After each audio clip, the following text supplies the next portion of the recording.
now, the Giants are rolling. They put together a 4-game winning streak on this homestand. And with just 18 games remaining in the season, the Giants can only concentrate on themselves and continue to play solid baseball. Tonight, they look to continue their winning streak next.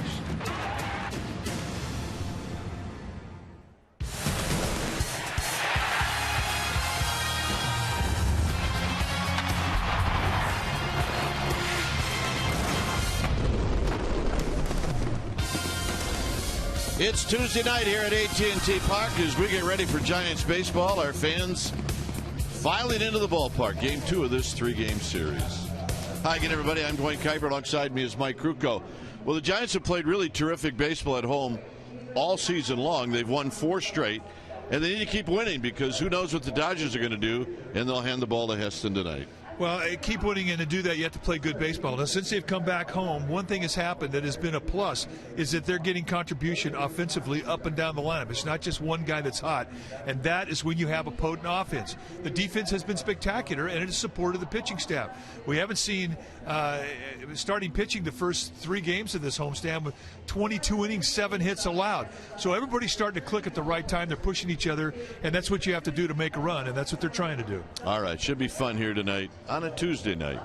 All right, stay tuned as we take you to Willie Mays Plaza, and we'll do that right after these messages. The full-line automaker with the longest-lasting vehicles in America, Toyota. Let's go places. Your San Francisco Giants are looking to make it 5 wins in a row tonight, and they are getting set for Game 2 of this 3-game series with the Cincinnati Reds. Welcome back to the ballpark. I'm Amy Gutierrez, and with manager Bruce Bochy's son Brett on the roster, fans have been witness to some serious family bonding. But the Bochys are not the only family members to be on display donning the orange and black. That brings us to our McDonald's True Stories, and this day in Giants history. On this day, 1963, in Pittsburgh, the Alou brothers took center stage. Middle brother Matty entered the game as a defensive replacement for none other than Willie Mays, and for the first time, the Alou brothers played in the same outfield at the same time. Matty, Felipe, and Jesus. And it would only happen 2 more times because at the end of that 63 season, Felipe was traded to the Braves. Alou brothers, you gotta love them. All right, Game 2 of this 3-game series coming up. Giants against the Reds. Chris Heston on the hill. We've got lineups, we've got first pitch, and we've got Croup and Kite. Stay with us. Bruce Bochy's son Brett on the roster. Fans have been witness to some serious family bonding, but the Bochys are not the only family members to be on display donning the orange and black. That brings us to our McDonald's True Stories, and this day in Giants history. On this day, 1963, in Pittsburgh, the Alou brothers took center stage. Middle brother Matty entered the game as a defensive replacement for none other than Willie Mays, and for the first time, the Alou brothers played in the same outfield at the same time. Matty, Felipe, and Jesus. And it would only happen 2 more times because at the end of that 63 season, Felipe was traded to the Braves. Alou brothers, you gotta love them. All right, Game 2 of this 3-game series coming up. Giants against the Reds. Chris Heston on the hill. We've got lineups, we've got first pitch, and we've got Croup and Kite. Stay with us. Boardwalk is open this weekend. It is 61 degrees here at the park. You see the winds at 14 miles per hour. Humidity at 70%. It's a cool night. It really is cooled off. So Chris Heston takes them on, and the lineup that Heston will be facing is going to look like this. Borges is going to lead off, followed by Bruce. C.J. Bruce, 15 games against the Giants. The last 15, big numbers. Votto, Phillips, and Frazier. De Jesus is going to hit 5th, and then it's Duvall, the former Giants, followed by Barnhart, and then John Lamb will pitch. On the hill tonight for the Giants will be the 27-year-old rookie right-hander, Chris Heston. And this is what he has done in 27 starts, 11-10 with a 3.55 ERA. 120 strikeouts and 52 walks, 159 and 2/3 innings.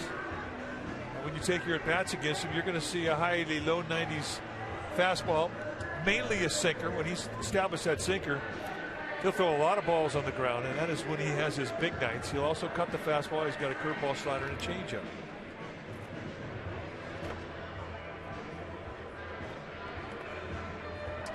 And what do you say we take a look at the defense playing behind Chris Heston tonight? Starting in the outfield from left to right, it'll be Perez, Pagan, and Bird. The best arm in left field. Adrianza and Duffy on the left side of the infield. Tomlinson and Bell on the right side of the infield. Buster Posey, he'll be in the squad, putting down the signs.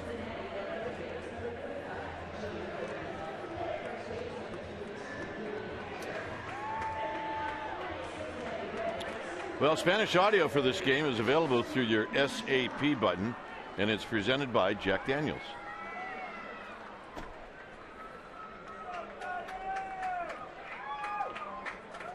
So Heston must have jumped out on the field a little early because the umpires are waiting for 7:15. It's hard to do if you're a pitcher. You're ready to go, and now people are telling you can't. Yeah, that's exactly right. I mean, you're in the go mode, and that little minute right there can seem like an hour long. As it is, they're going to start this a little bit ahead of time. And the first pitch runs way inside, so we do get started a minute early. We're just hitting 246, and it's 2 balls and no strikes. So far, Heston hasn't been close. Get that first one in, and then you're off and rolling. That's all it takes.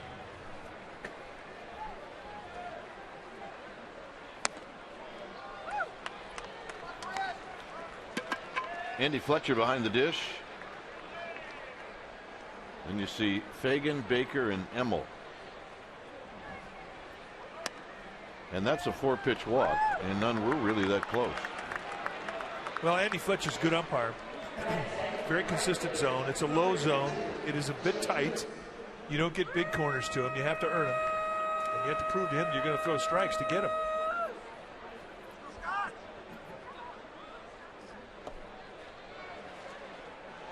So here's Jay Bruce.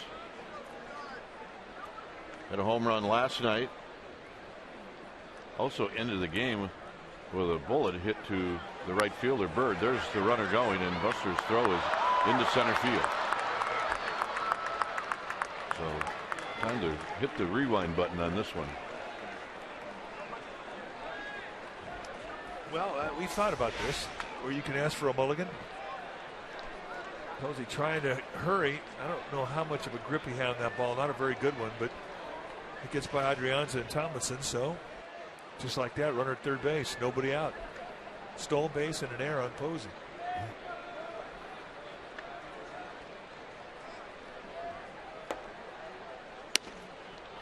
And a strike. So Heston throws the first strike of the game for him. Bruce is 2 for 2 lifetime against Heston.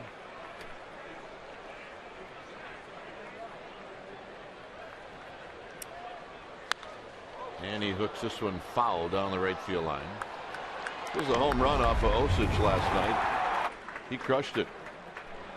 Yeah, they did. He misses an 0-1 fastball. They set up in the outside corner. He misses middle in. And that home run right there allows Jay Bruce to say since 2010 he's got more home runs off left-handed pitching than Albert Pujols.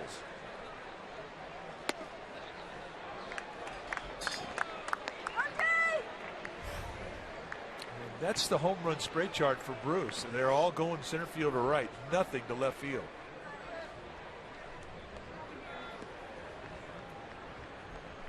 So it's 2-2 to Bruce.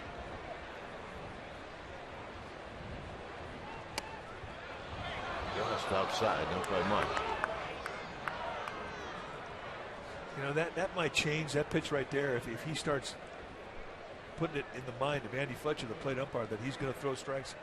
That's a strike you get. But right now, he does not have an umpire looking for strikes. You've got to earn that.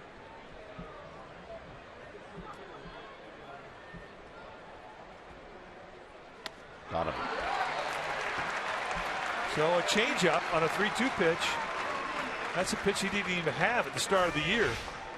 And Buster Posey has really forced him to use that pitch in great situations. And a great situation for a changeup is a fastball situation. And it sure worked there. Nice pitch. So here's Joey Votto. Votto went 0 for 2 with a couple of walks. And a big breaking ball misses. 1 ball and no strikes.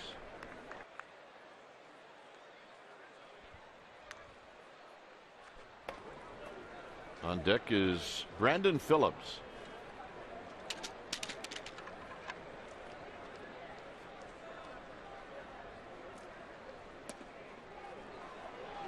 Two and 0. Heston really fighting it right now. Although, you know, look, maybe he'd rather pitch to Phillips, so he could be pitching around Votto. You know, sinker ballers, they can walk a guy, set up first and third, get a ground ball, double play, get out of the inning. And the Giants know that Joey Votto came into this series hot. I mean, he's a good hitter all the time, but when he starts to put together a streak, it's best to stay away from him. But right now, he's in one of those streaks.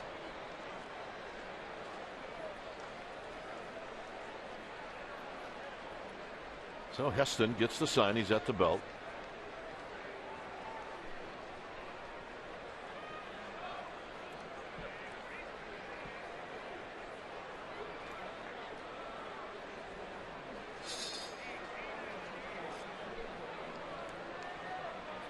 Infield up the middle is back. And it's 3-1. Votto's RBI numbers really are never what you would think a guy like the way he can hit what they'd be, but it's primarily situations like this where he'll take a walk with a guy on third and less than 2 outs. We played against guys that would never walk here, ever. No.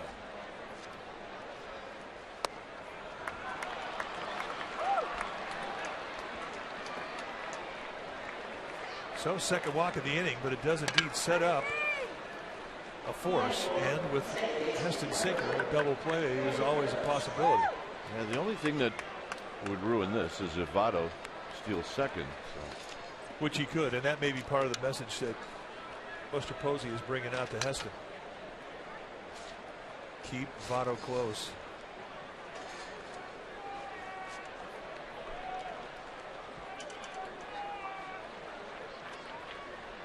.24 double plays induced this year, and that leads the National League.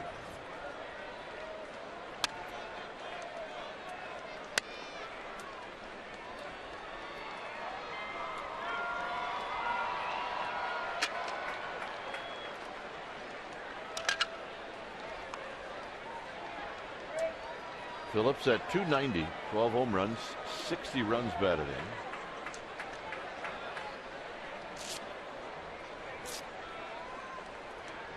Likes the first pitch. Not so much when it's there. It's 1 ball and no strikes. Oh, that's an easy take. So he has not proven to the Reds that he can get his pitches over. And if you can't prove that, they're going to look for 1 pitch and 1 pitch only. And against the sinker baller, if you're a right-handed hitter, you're going to look middle in.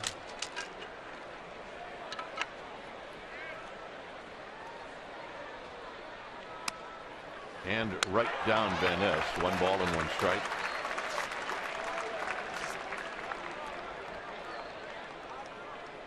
Phillips in the game last night took an 0 for 4.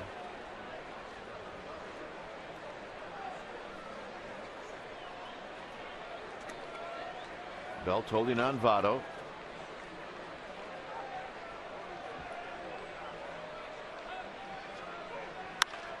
And a line drive base hit right field. So coming in to score is Borges. It's 1-0 Cincinnati. If you don't have a lot of history against a sinker baller, and you're a right-handed hitter hitting a right-handed sinker, thinking right field is a really good way to go about your at-bat. And I believe that's exactly what Brandon Phillips is trying to do. It's a nice at-bat. So here's Frazier. Frazier took an 0 for 3 last night. The Reds and Giants both had 7 hits last night.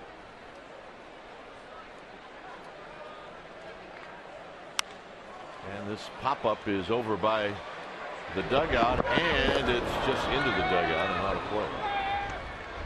It's one a night. Pete Alonso, ball magnet.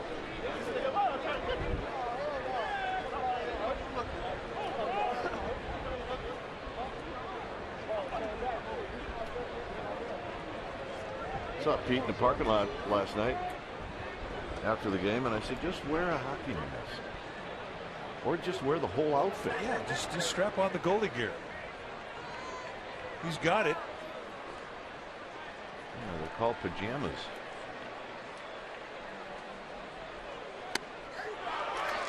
Oh, and 2.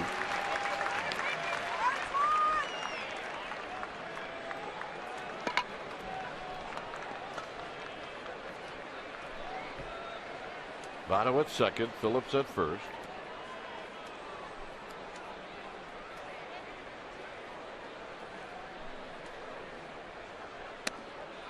Got him. Backdoor perfection on the outside corner at the knees. Second strikeout. And that was a big one.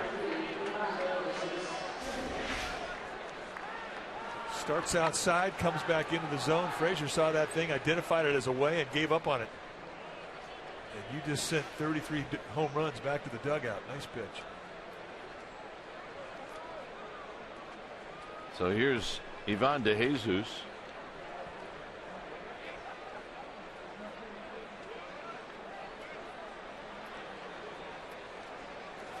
And he takes low, blocked by Buster Posey. Buster's going to have work to do tonight. Again, a breaking ball in the dirt. He has not been able to locate that thing in the strike zone. And that's your goal. If you're going to throw a first pitch breaking ball, guys aren't going to go up there looking for it, especially if you haven't thrown it over the plate. You don't have to throw it to a perfect location. Throw it over the middle.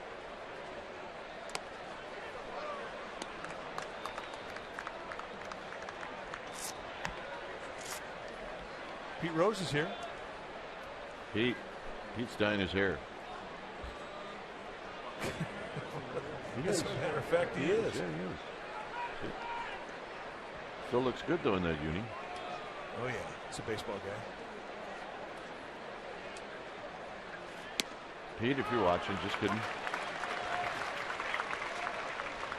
He might be hold a watching. grudge now. Yeah, plus he might be watching. Yeah, that's a great jersey. It is.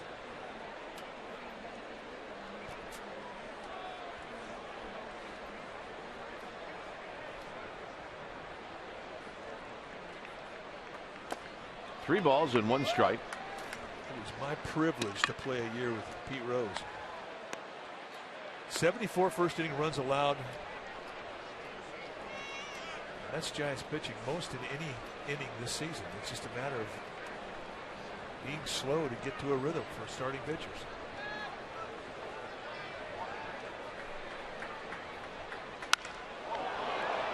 Hit out into Triple's alley and nobody's there.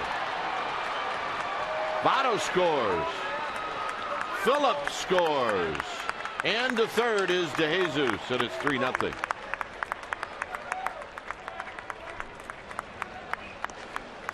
And Yusmeiro Petit is up and throwing in that Giants bullpen. The leash is very short. It is that time of the season. And Dave Righetti is going to come out and slow things down a bit for Heston and give Petit a chance to get loose. This is a meeting on the mound brought to you by Ring Central. Business communications made simple. Well, there's been 2 walks in the inning, and they've both scored.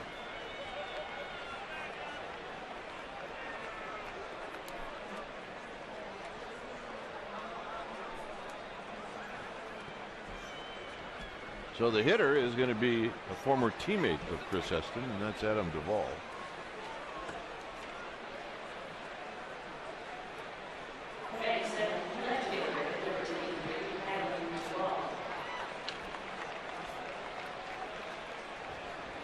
So Duvall got in as a pinch hitter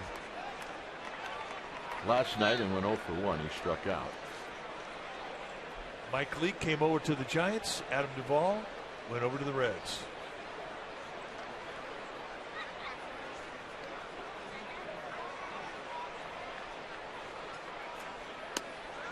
And a breaking ball for a strike, and it's 0-1. Duvall and Kaori Mea, the two Giants players involved in the trade for Mike Leake. Mea, a pitcher.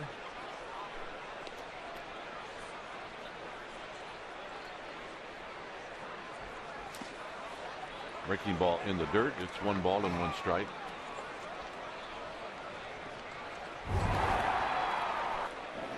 Well, this is the first game for Adam Duvall. Gets a hanging breaking ball in Chicago's Wrigley Field and does this. Hits it out of here. And his first 3 hits have all been home runs.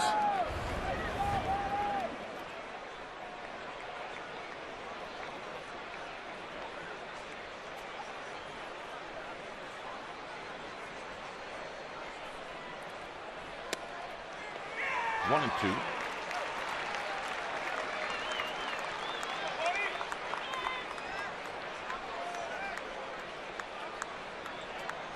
There's 2 pitches he can throw for strikes right now, the fastball and the changeup. That curveball has not been his friend.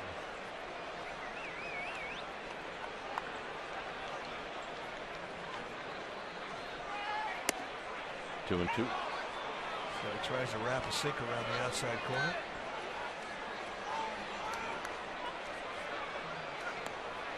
Pitch inning. Petit is ready to go. If Duvall gets a base hit here, Heston's night would probably be over.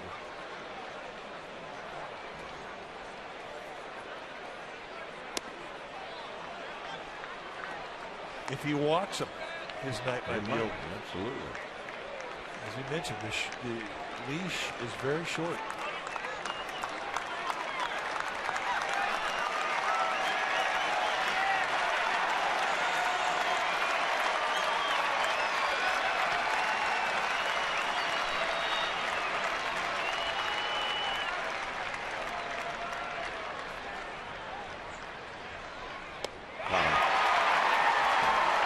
So Duvall helped him out.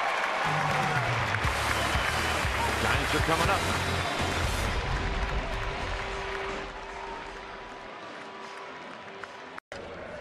Here's the Giants lineup that'll be facing John Lamb. It'll be Pagan, Tomlinson, and Duffy. Buster Posey in the lineup again. He'll hit cleanup. Then it's Marlon Byrd. You can see his last 9 games against the Reds. Very good. Followed by Bell, Perez, Adrianza, and then Heston.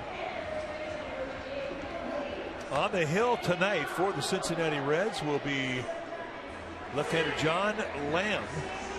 And he has made 6 starts with the Reds since coming over from the Kansas City Royals. He came over to Cincinnati in the Johnny Cueto deal that sent Cueto to the Royals.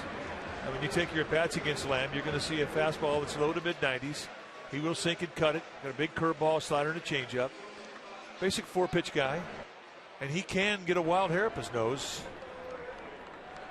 Last outing against St. Louis, he walked 6 guys in 5 innings. I've seen him for 2 minutes. He looks like a lefty. Yeah, he's definitely got "I'm a left-hander" written all over him.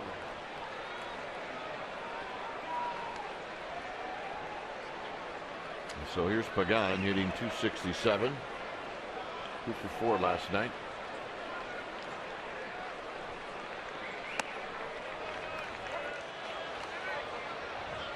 John Lamb, a Californian lives in Laguna Hills.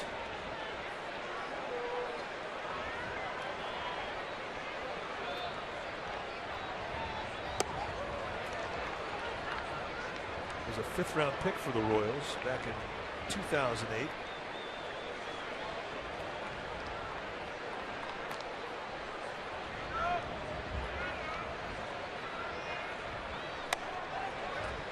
Inside corner strike, 1 and 2.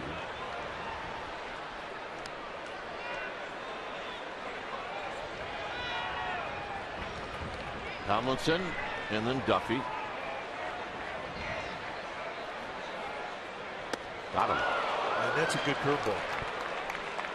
And he saved it for a little 2-strike surprise. Let's take a look at the Reds defense playing behind John Lamb tonight, starting in the outfield from left to right. It'll be Duvall, Bourgeois, and Bruce. Good arms with Duvall and Bruce on the corners. DeJesus and Frazier on the left side of the infield. Brandon Phillips, Joey Votto on the right side. Tucker Barnhart, he'll be in the squad, putting down the signs.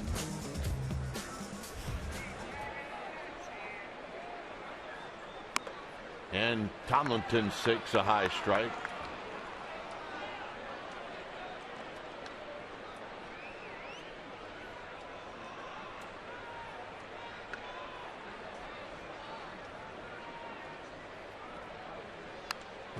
Some fouls it back. 0-2.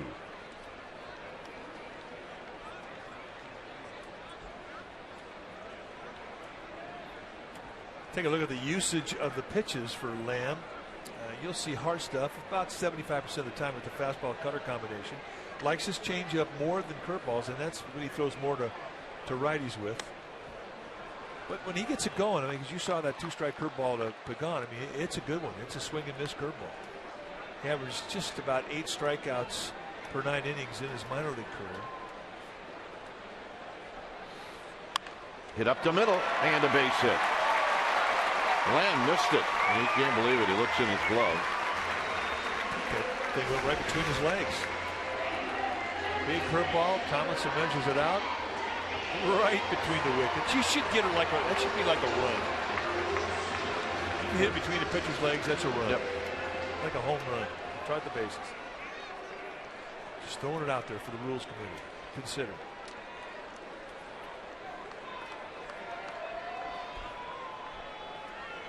So here's Duffy.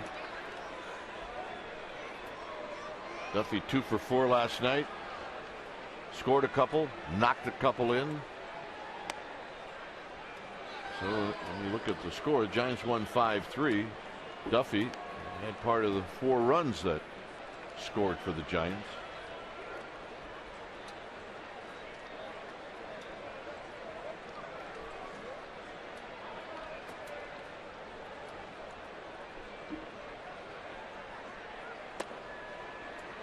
Two and 0. Here's Buster Posey.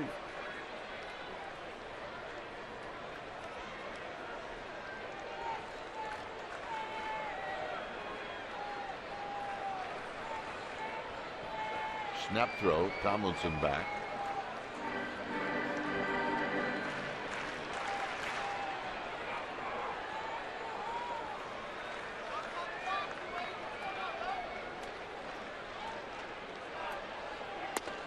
And a strike.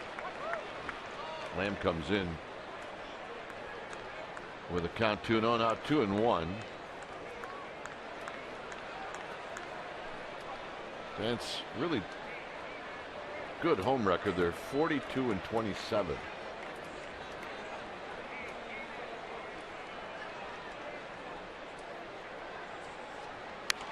Duffy digs this one out and fouls it back. Here's our Geico quote, Matt Duffy, and not being the only Matt Duffy in the majors. Astros just called up a Matt Duffy.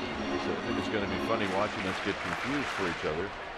People tweet at me about him all the time. I'm sure it happens to him. 2 balls, 2 strikes.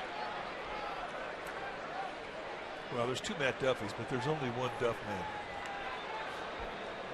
Yeah, I'd be upset if there was another Duff man.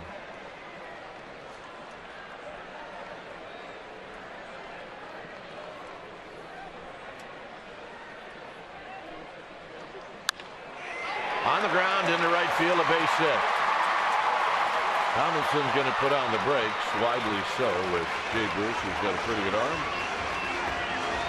You're right, Jay Bruce with a good arm and down by 3 runs. And Buster Posey coming up. He made a wise decision, the way anchor.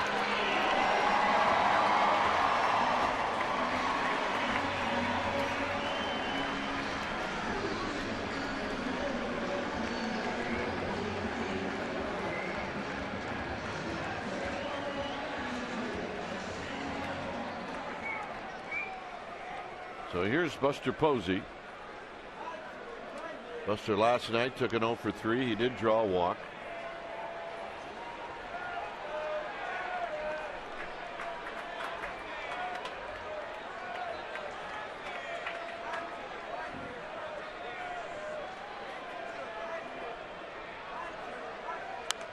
Out of play. Buster sitting on a fastball. He got it. Just got in a little bit on him. It's 0-1. See the hot spots for Buster Posey. I mean, not a lot of area to pitch to. You better get it down and in and have some movement that falls out of the strike zone. And then that's like a Ted Williams graphic.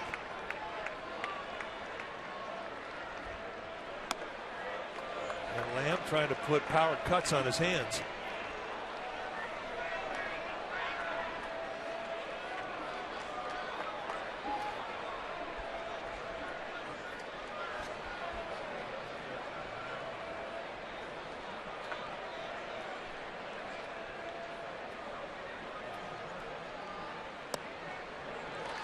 So it's 2 balls and 1 strike with Marlon Byrd on deck.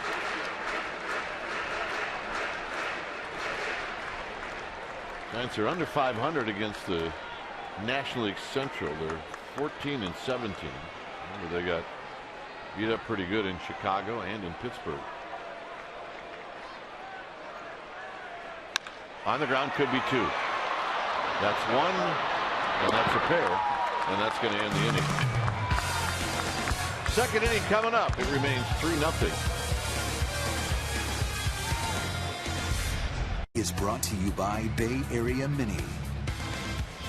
Well, the Giants are taking on the Dodgers at the end of the month, September 28th through October 1st, and you can check out $25 dynamic deals for the games on the 28th and the 29th of September.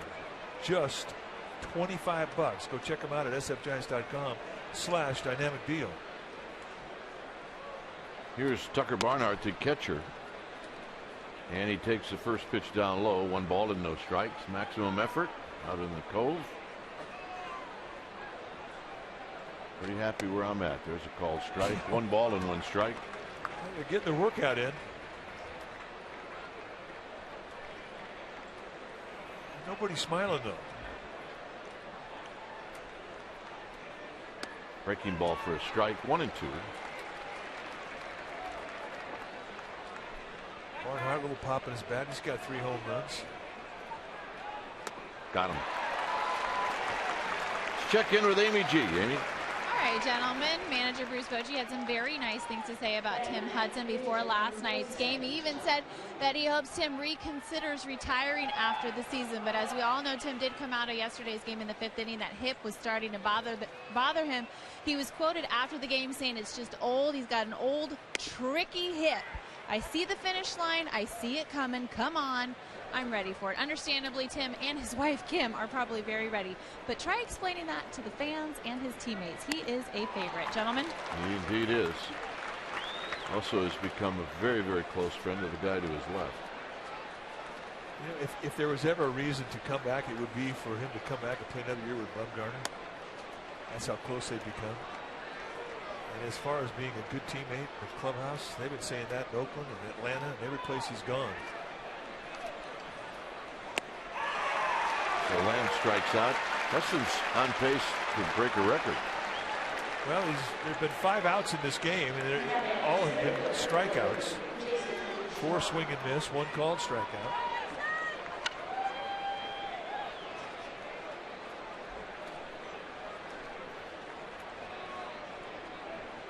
So here's Bourgeois, who takes the strike, and it's 0-1.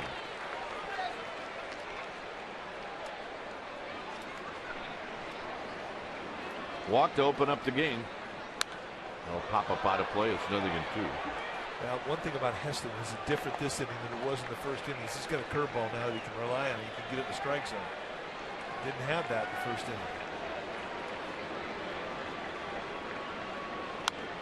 Out of play again. You know, and that's an example right there of a pitching coach. When Heston got back into the dugout, Righetti talked it over. They talked about some mechanics.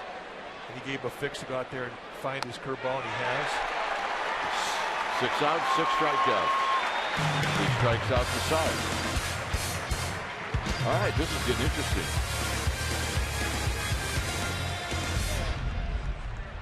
Is brought to you by the Solar Company.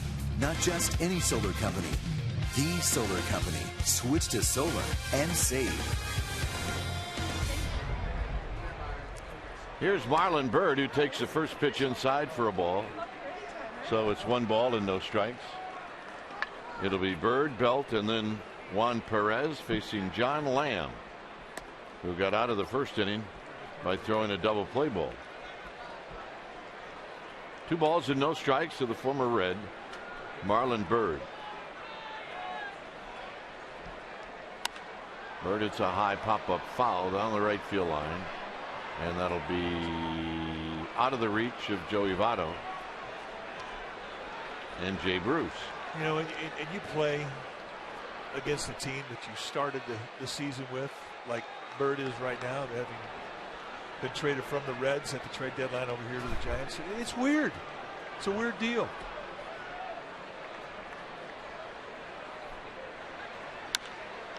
This is popped up into shallow right field for Jay Bruce. All right, time now for our Togo's big play the Togo's way. Last night, Brandon Bell had an RBI triple off of Kima Sampson. In the 3rd inning, it was Bell's 5th triple of the season, one short of his career high of 6 that was set in 2012. And that's our Togo's big play. It doesn't look like he has a body built for triples. He can eat up some ground, though. And there's a swing and a miss. No balls and 1 strike. See Belt right on top for first baseman when it comes to triples since 2012. Well, overall hitting .281 with 18 home runs. He's got 67 driven in. Type of stuff that Lamb has, I would expect Belt to go the opposite way to left field. And he's the kind of guy that if he elevates one of those breaking balls, he might take him out of the yard the opposite way. Second half of the season, Brandon Belt has really improved his ability against lefties, and he's gone to left field with it. Oh, he's got a good eye. He came to the big leagues with a good eye. Puts the ball all over the place. Yeah, 51 to left field. He kept the Reds from overshifting, however.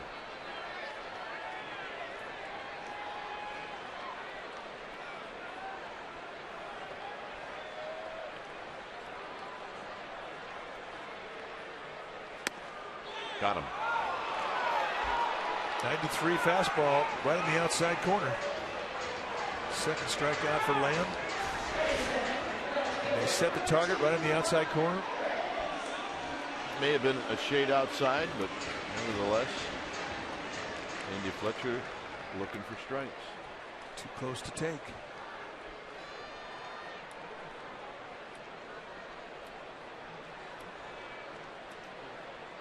Here's Juan Perez. He gets a start against the lefty, hitting at .290.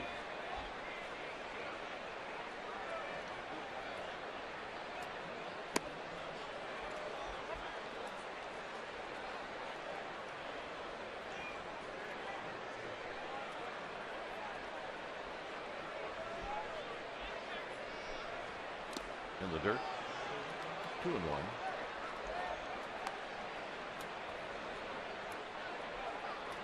It's a Lamb fan. You can just tell. That is a Lamb fan. That is a fact.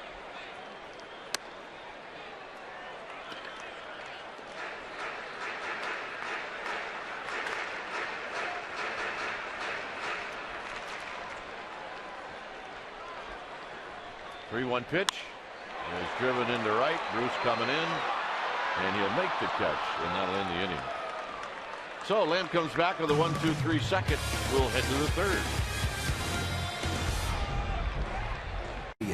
Is brought to you by Momo's, a San Francisco tradition. Most popular way to follow the Giants is with MLB.com at Pat, the #1 app for live baseball. You get live look-ins, highlights, replays, live audio, radio broadcasts, and more. Get MLB.com at Pat and do it now. So Jay Bruce grounds out, and that breaks the string of strikeouts.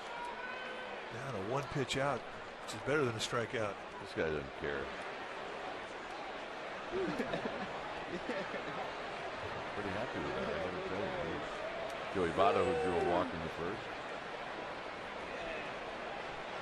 Potato Head.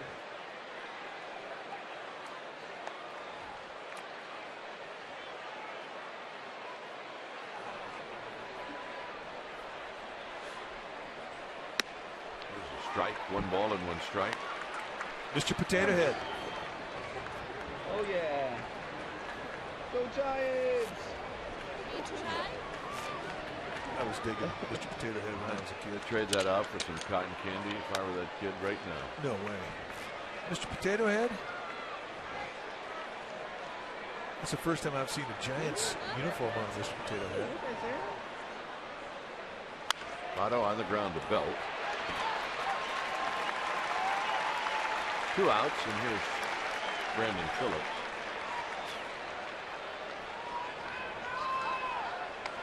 Mr. Potato Head was not that big of a hit in our house. Oh. Huge hit in our house. I think we send all of ours to your house. Mr. and Mrs. Potato Head. They were an item. And when the Toy Story came out, Mr. Potato Head made a resurgence.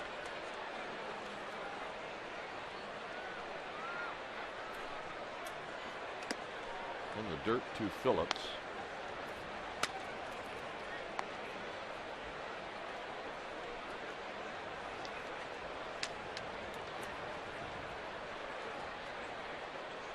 Phillips had a base hit to right field.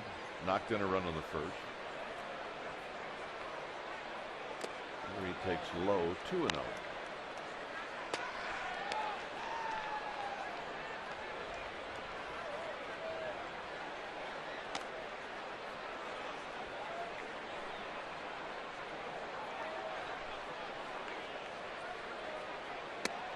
And a strike. 2 balls and 1 strike.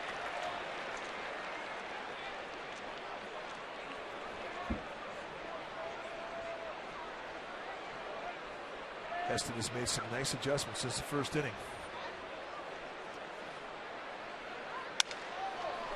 Little pop-up off the end of the bat. Tomlinson is going to come up a little bit short. And Phillips has a base hit. Well, he almost pulled off a miracle. In the end, he was doing a blind swipe just where he thought the ball might be. A little breaking ball right off the end of the bat.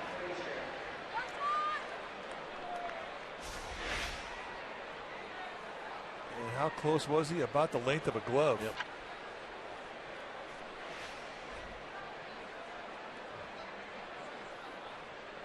So here's Frazier. Frazier struck out looking in the first inning.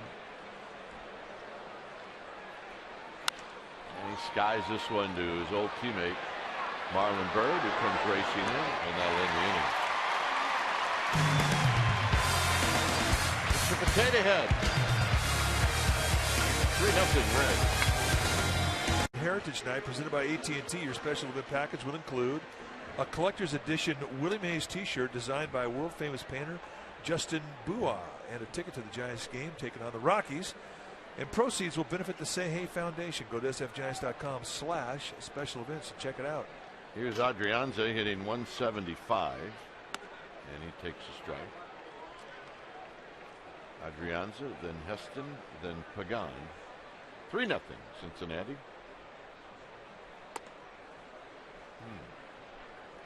John Lamb tested a bit in the first, not so much in the second. Adrianza now falls behind 1-2.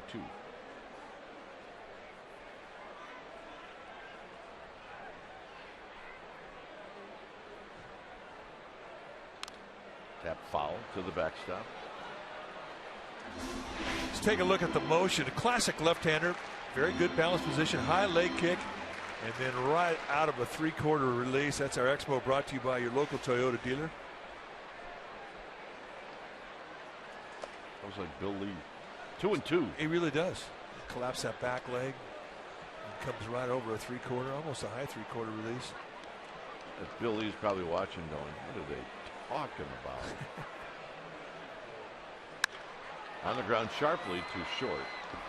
Or DeJesus will make the play.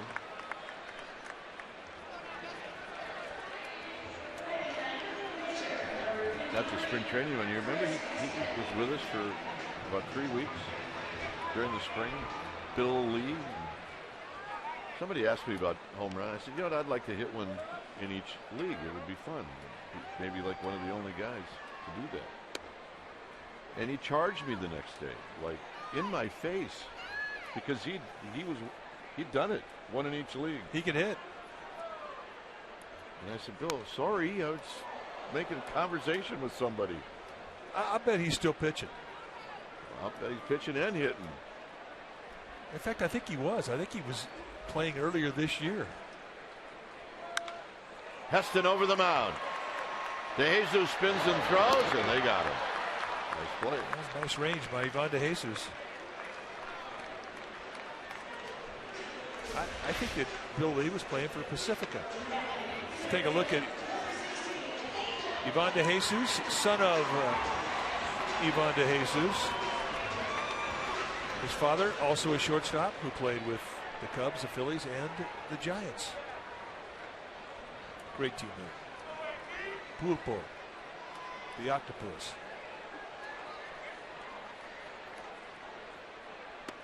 Pagan takes a strike. Tim Lincecum, World Series ring. I miss that guy. Yeah, you're right. I'm hoping he's going to start coming around. Tapped. Lamb. Side retired. Another 1-2-3 inning for John Lamb, who's starting to do pretty good. 3-0 Cincinnati. Full clubhouse night, a tribute to Full House. Reminder, to get the snow globe, you need to purchase a full clubhouse special event ticket. And to find out about all the other goodies involved in this night, visit sfgiants.com/special events. Here's DeJesus. And a ball. 1 ball and no strike. Just a bit low.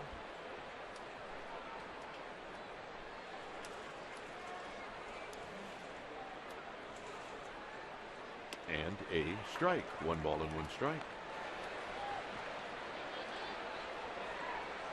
Colorado jumps on top of the Dodgers in the 4th inning. Uh-oh. And as we speak, I like it. They're just scoring left and right.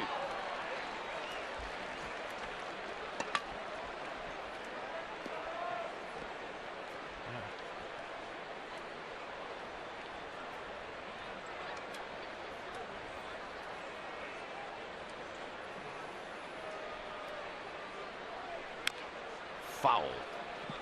1-2. Such a difference with the sinker for Heston now than what we saw in the 1st inning. Well, it was like he's a different guy the 1st inning. Well, he had a sling in his delivery. I mean, he didn't have a command of his release point. And he has found it. And it cost him 3 runs to find it. But he's definitely got a good one now. 3 runs and the bullpen ready to take over. Oh, he was 1 knock or a walk for being out of this ball game with 2 outs in the 1st inning. This guy, he is Santa Claus of that. That's tap foul again. Oh, that caramel corn is.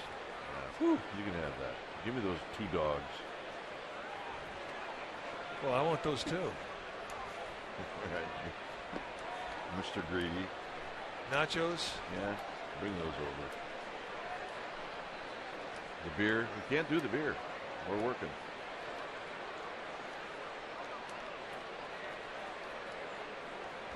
Well, after the game.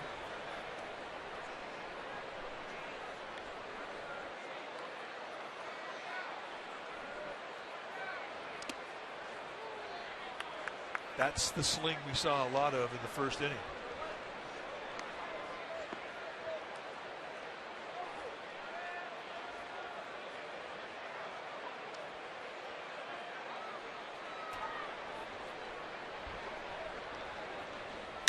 Hit on the ground. Tomlinson. All right.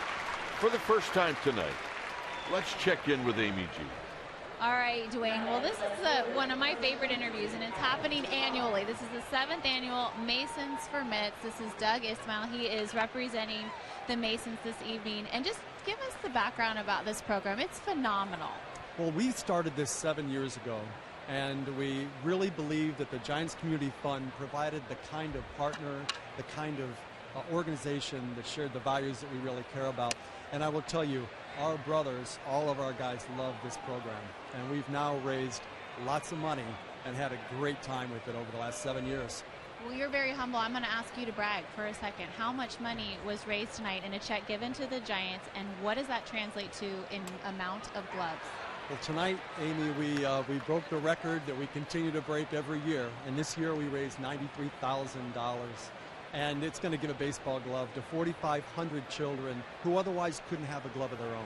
It really means a lot. It means a lot to our guys, it means a lot to us. And the really cool thing is in 7 years, we are now at over $450,000 that we've raised through this program that we started, again, just 7 years ago. Just amazing. Well, and it clearly means a lot to the Giants, and you were joined by a Giant this year. It's the first I've seen Marlon Byrd, a Mason. So what did it mean to have his presence there tonight? It meant a lot. It meant a lot. Marlon is a great guy, and the Brothers of his Lodge down in Southern California let us know when he was traded to San Francisco from Cincinnati, and we're thrilled to have him down here. He's a great character guy, and we're hoping he's going to make a long-term run with the Giants because we love Marlon Byrd. It's looking pretty good for his future. All right, just to wrap it up, Doug, who would people know that have been Giants players that are also Masons? Well, you know who comes to mind first is brother Willie Mays.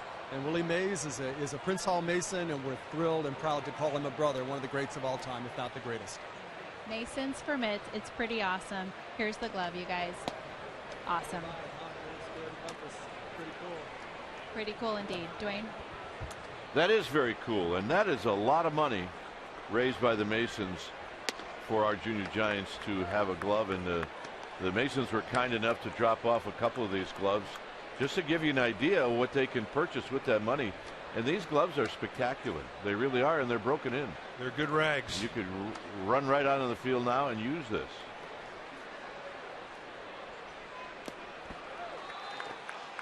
So a 3-2 breaking ball, and the third walk given up by Hesse. You see the logo of the Masons is on every mitt that's given.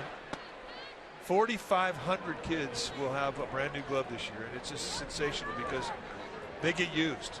They do. There's over 20,000 kids who are part of Junior Giants.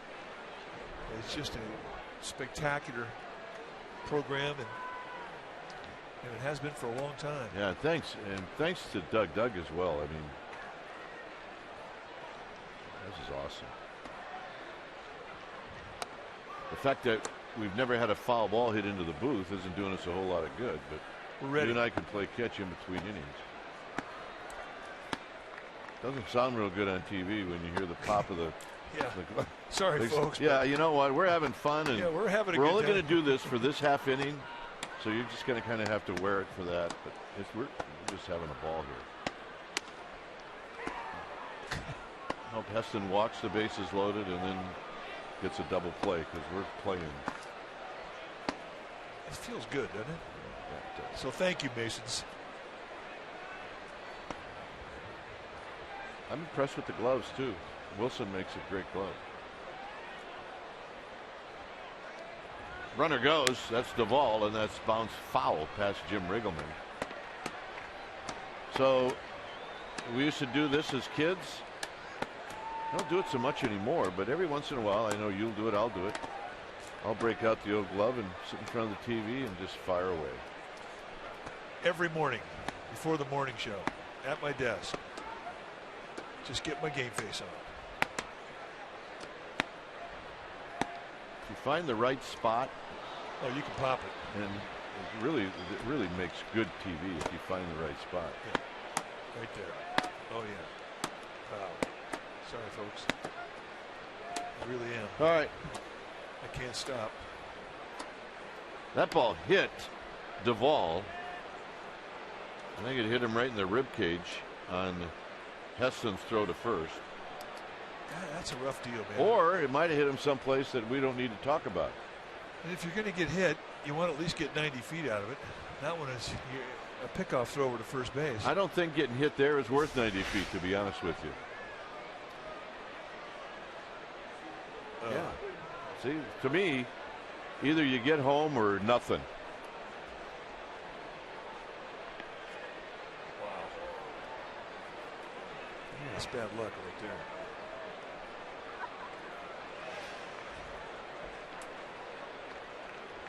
He's getting no sympathy from Brandon Bell, the former teammate. Barnhart, 2 balls and 1 strike. Tapped to Tomlinson, to Heston covering. Nice play. They'll try to get back. It's a little more of a difficult play than you think, because we have some amateur umpires here. Duvall is still trying to shake it off, and it's not working. Hey, take all the time you want. I sympathize with you.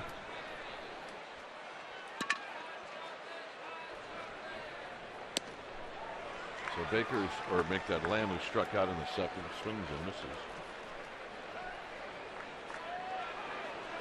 Well, just practicing. You never know when you could be called out of the stands to umpire a game. From where they're sitting, they can see our feed. And that's what they were reacting to. They actually were doing nothing until they saw themselves on TV. Yeah. Now they're not going to do anything for a while.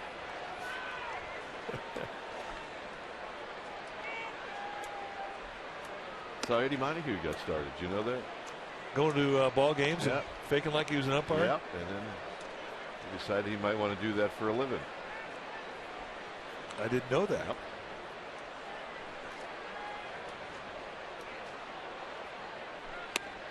In the inning. Yeah. Do it, fellas. You're on TV. What a baby. No, umpires don't high-five each other. Stop it. San Francisco Giants. It may not be reproduced or retransmitted in any form, and the accounts and descriptions of this game may not be disseminated without the express written consent of San Francisco Baseball Associates, LLC. Well, log on to csnbayarea.com as insider Alex Pavlovich will provide wire-to-wire reporting of the Giants' 2015 season. Breaking news, video special features, and much, much more. Only on csnbayarea.com.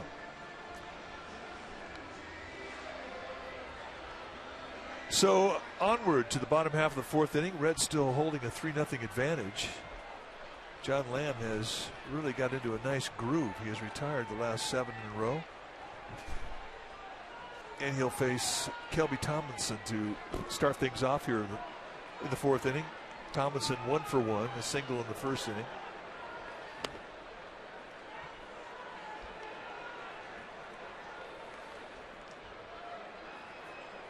One and 0 to Tomlinson. 2-0 to Tomlinson.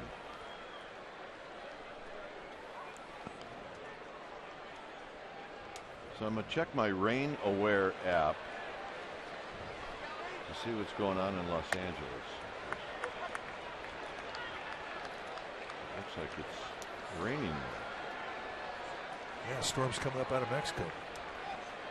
Yeah, flash flood warnings in Southern California today. 3-1.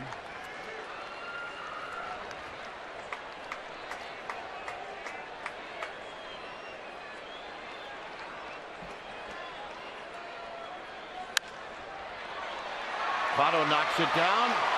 No chance.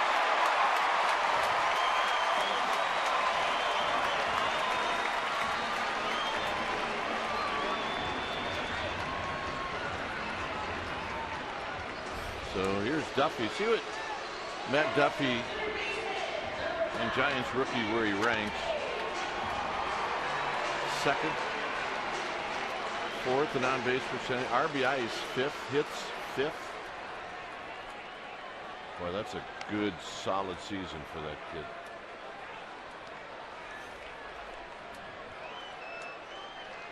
A lot of big hits. A lot of hits you remember. A lot of RBIs you remember.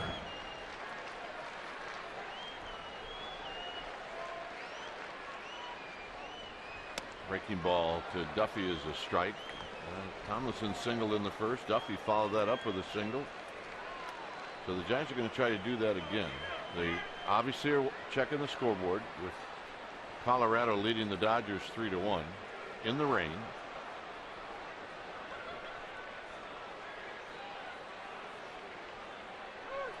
And now timeout is called. You wait that long, that's going to happen.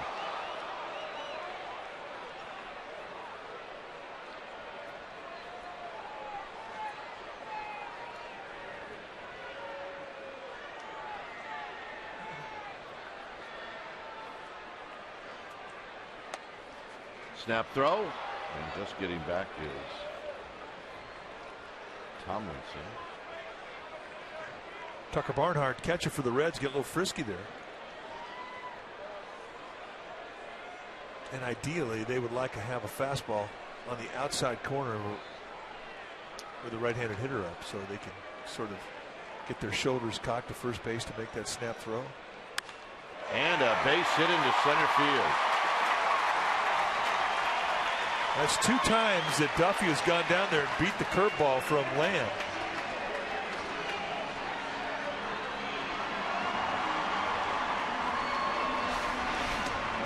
Sees it, waits for it, goes right back up the middle. He just knocks the spin right off the baseball.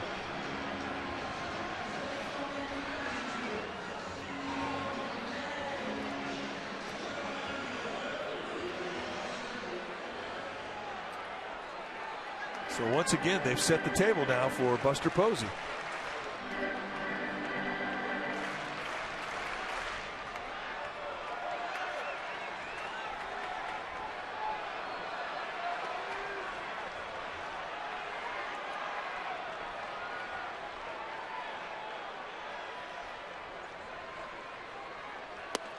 And a miss. Buster trying to tie it up. No balls and 1 strike. Yeah, he was looking fastball in too. 283 average with runners in scoring position, which ranks him the best in the National League. But it's even been better the last 4 games.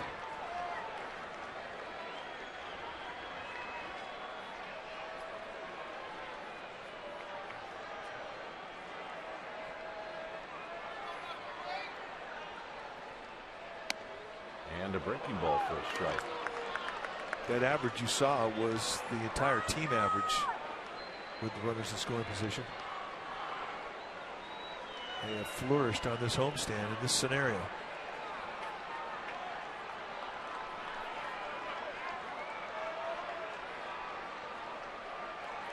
Oh, 2 to Buster Posey.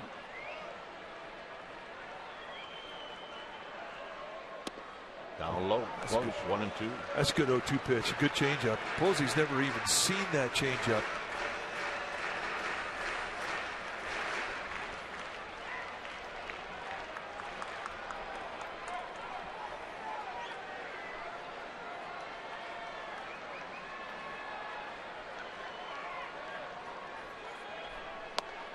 Two and two, so Lamb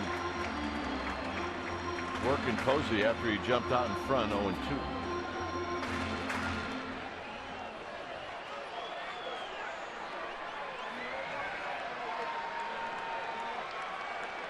The Giants have good speed on the bases as Lamb looks in for this 2-2 pitch. And now Posey steps out.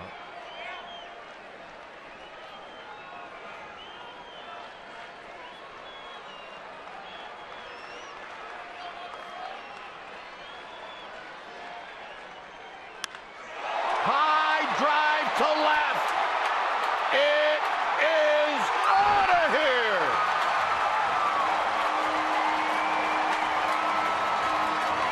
And this game is tied.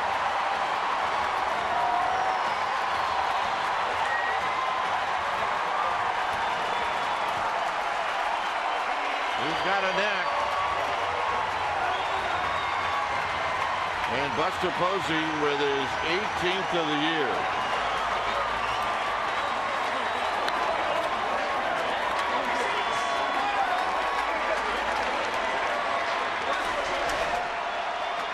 Fastball down and in, and he just golfs it out of here. He had some really tough pitches to take. 2-strike at bat. See ya. We got a brand new ball game, folks. So here's Bird. Bird with a swing and a miss. You say down and in? Down and in. Wasn't that 150? Well, I think it was one something that's going to improve. I mean, Lamb put it right to the scout report.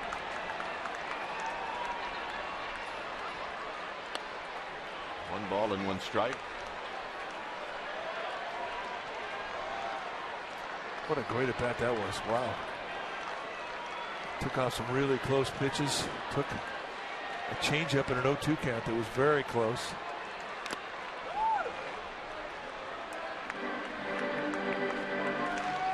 Well, Chris Heston got new life.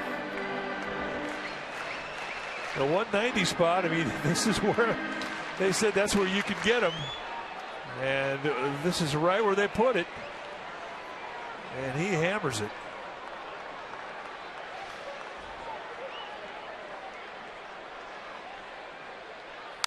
Out of play.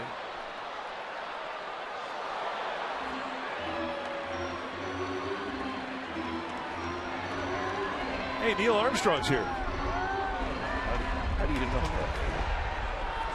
You just know. Right? Yeah, you just know.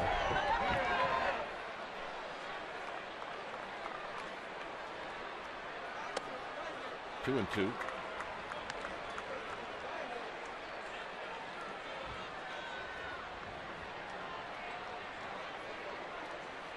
Hey, if I walked on the moon, I'd wear that suit everywhere too. Absolutely. And Bird. I don't know. They're going to say foul ball. So Bird lives to see another pitch. And we noticed in last night's game as well. You always wonder how a team is going to pitch a player that played for them, in this case earlier this year. And they have just softballed Bird with change-ups and curveballs.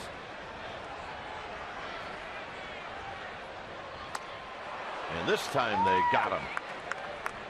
Another changeup. Third strikeout. So here's Bell.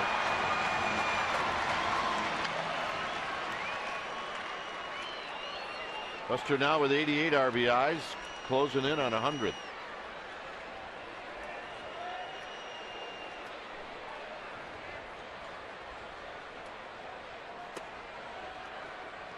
Belt struck out looking in the second. And he drives one to right. See if Bruce can cut it off. He cannot. It hits Archway number 3, and Belt's got a double. There's another guy down and in. It's not such a good spot.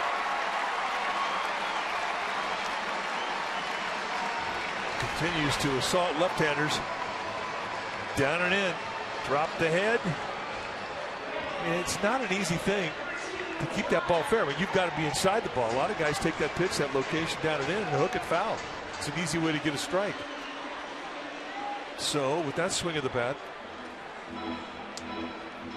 It's Jeff Pico. Jeff Pico is a local guy.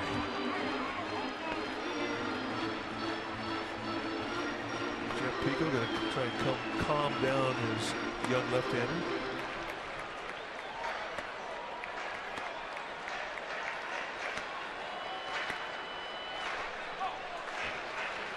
Jeff Pico from Antioch, lives in Chico now. Went to Antioch High School.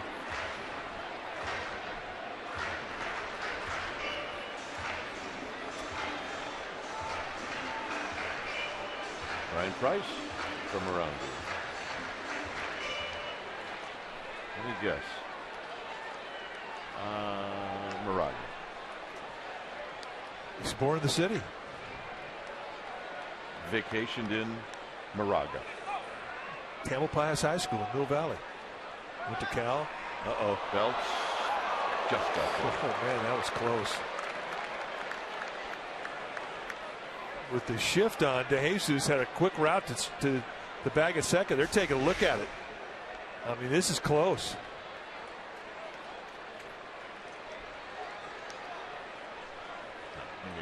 Yeah, by about the length of a glove. Dives in and he hits the foot of DeJesus.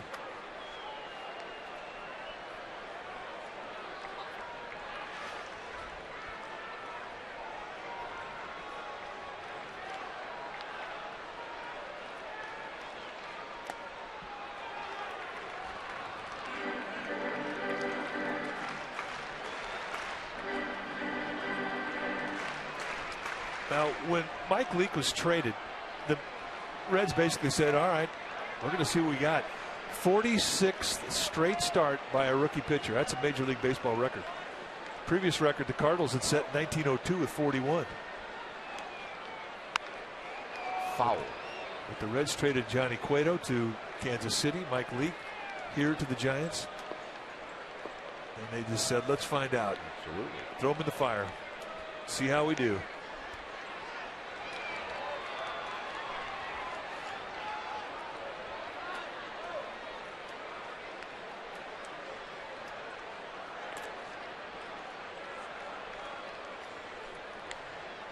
And the 1-1 is inside, 2 balls and 1 strike. Paul Chalkley, the general manager of the Reds, just said, hey, let's find out. He's here on this trip. We saw him today.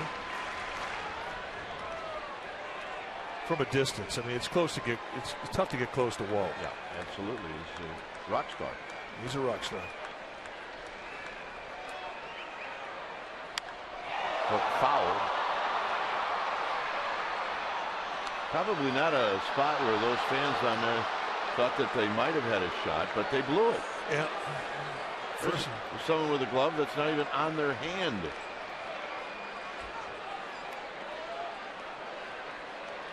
Still having fun. Oh, yeah.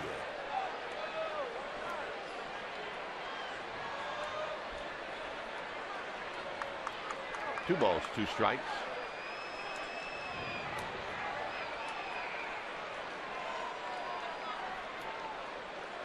And now we're going to have a little talk between Barnhart and Lamb.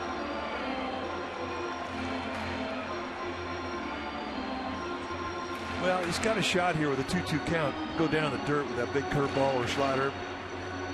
And I think that may be the message from Tucker Barnhart. You don't have to throw a strike here. Ryan Matthews, right-hander, is slowed down his throws. He's ready to go.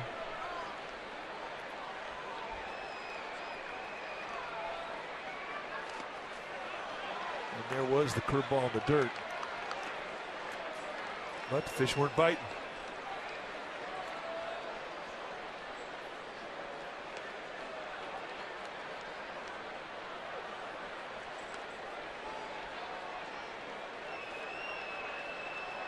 Three and 2.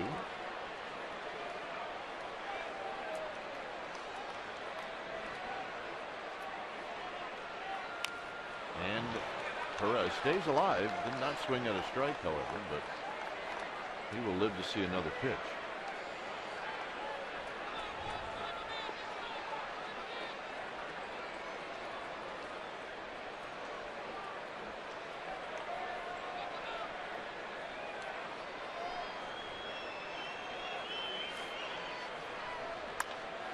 That is a fair ball. Frazier with a really nice play, and they got him.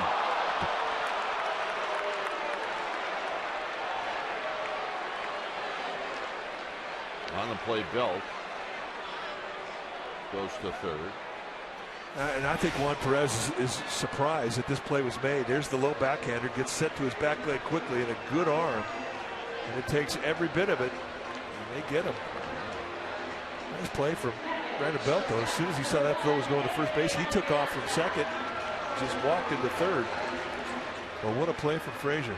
That's an all-star play from an all-star.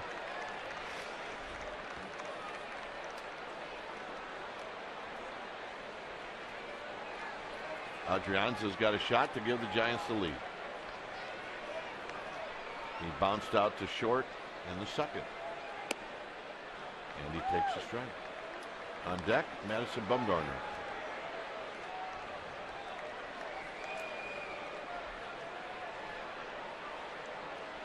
It shouldn't surprise you. Pretty good looking pitch right there.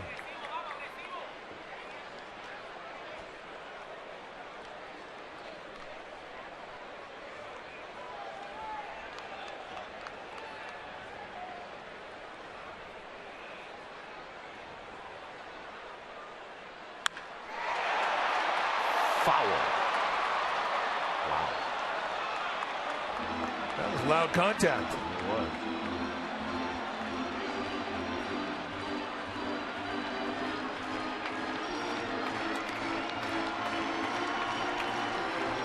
Jeremy Affeld is in the Giants bullpen. We got some big left-handed hitters coming up in the 5th. So. And if you're Tucker Barnhart right now, you better be on your toes if you call that breaking ball in the dirt.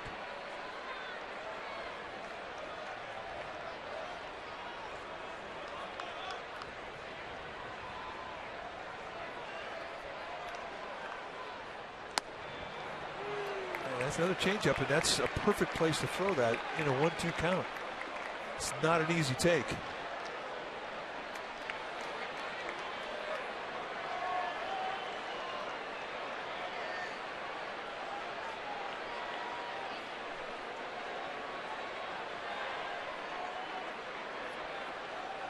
The 2 pitch. This is hit on the ground to Phillips, and that's going to end the inning. Giants tie it up on the Buster Posey home run. It's his 18th. It's bye-bye baby, and it's 3-3.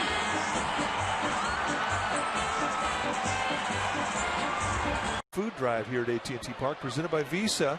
Be one of the first 2,500 fans to donate food of $5, and you will get a Giants tote bag compliments of Visa. Here's Bourgeois, who takes a strike. A 3-3 ball game.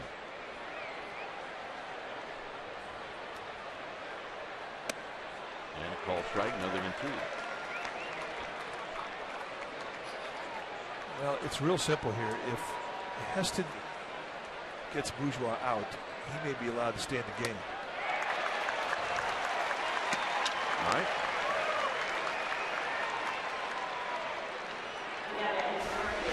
John Lamb, the pitcher for the Reds, got back to the dugout. He had a little snappage going on.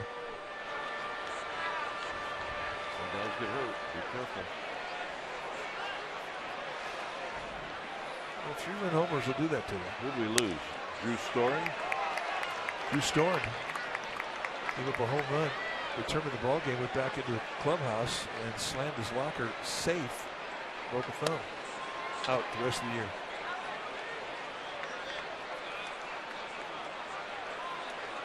Bruce has struck out and he's bounced out.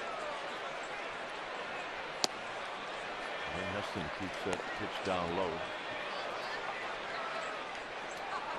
Lots of activity. Jeremy Affeld is ready to go. He slowed his throwing down. Mike Broadway, the right-hander, has joined him. Perez a long run. He's got a shot and he makes the catch. Nice to have a center fielder playing left. 2 down. Oh, and he could cover some ground, and he had to here. We're going to make this effort our Ford right choice. They had him played over towards left center, and he had to run a 50-yard dash to get to this thing. And a high backhander and putting on the brakes to avoid the wall. That's just a great play. A lot of distraction. And Mr. Bruce U-turns back to the dugout. That's a big out. Here's Votto. Votto with a big swing and a miss. You don't see him offer too many times at that first pitch.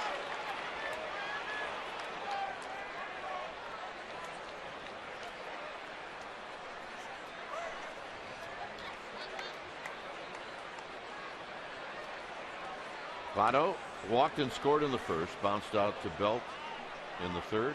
There he takes a pitch down low.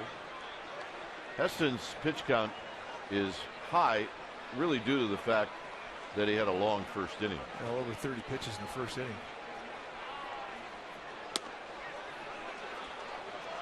And 8 strikeouts. That'll eat up some pitches as well. There you see 32 pitches in the first inning. And then he went 23 in the fourth.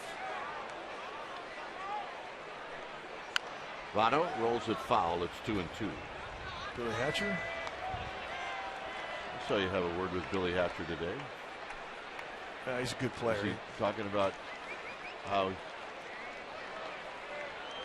probably said to you, man, I could not hit you. Yeah, I bet he did. No, he hit me. He was saying, hey, this is cold. We want warm weather.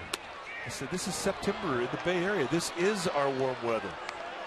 You forget those candlestick days? No, he said, I never forget those candlestick days. We don't want people to forget those candlestick days. It's 3-2 to Votto.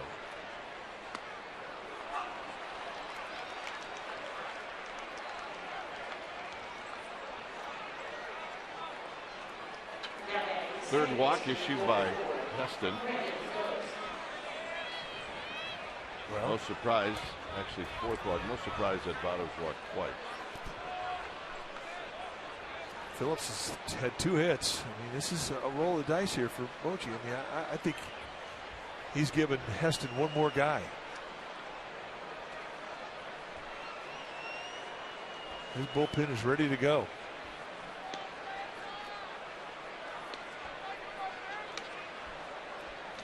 Phillips has 2 hits, so Heston has to be careful.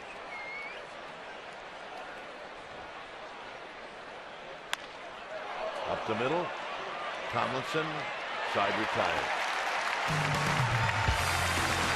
For the Giants, pitcher spot will lead things on. To you by the Monterey Bay Aquarium. Share the wonder, share the love at MontereyBayAquarium.org/love.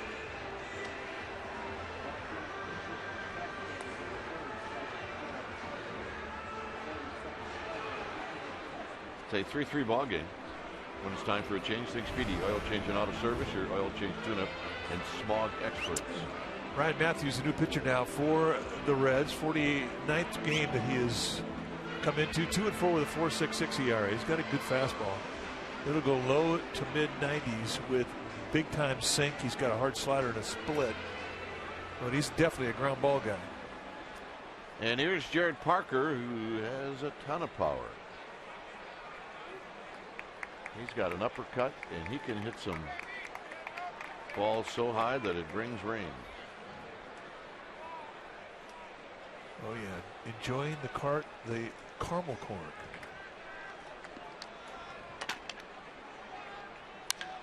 High and deep to right. It is out of here.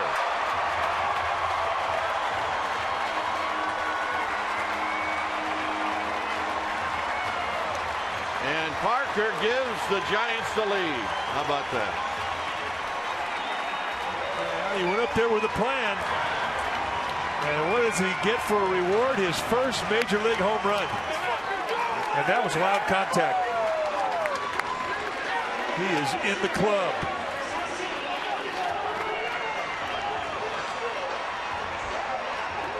And she got it. Yeah, and somebody get that ball. Nice. Here's Pagan. We may have a negotiation going on out there. Yeah, absolutely.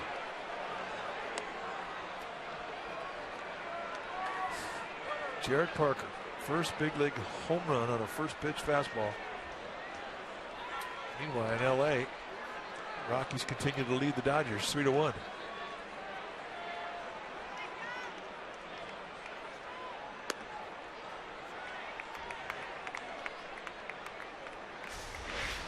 So let's take a look from our splash cam. Majestic, right center.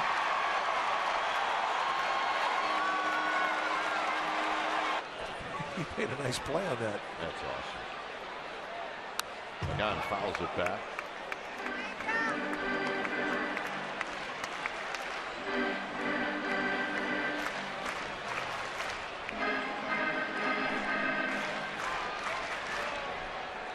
That's kind of a rude greeting for Ryan Matthews. I mean, talking about he's a sinker ball guy, 45 of the third innings. That's just the third home run he's given up all year. And keep in mind where he plays, the Great American Ballpark is a bandbox. That's home run haven.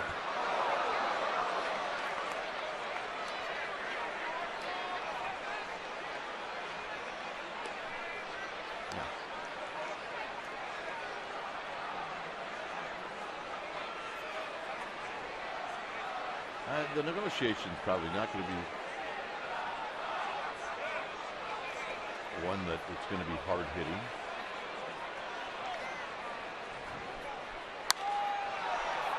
That's foul and out of play. Watch the feet.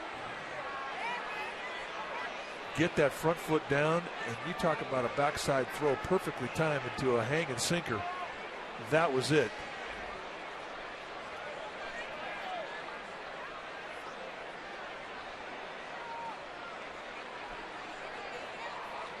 Two balls, two strikes, tapped right to Matthews.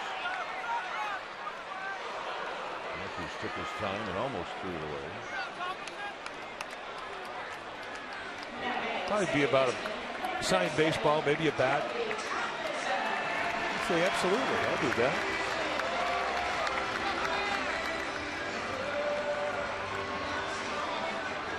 So that'll put a smile on a Rook's face, no doubt.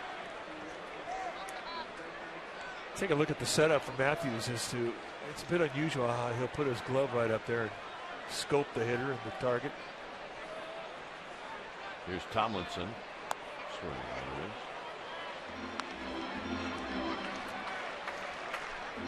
I have to tell you, Bruce Bochy and all managers, they will look for a guy for their bench.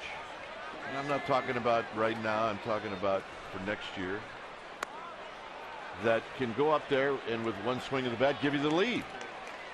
And that's exactly what Parker did.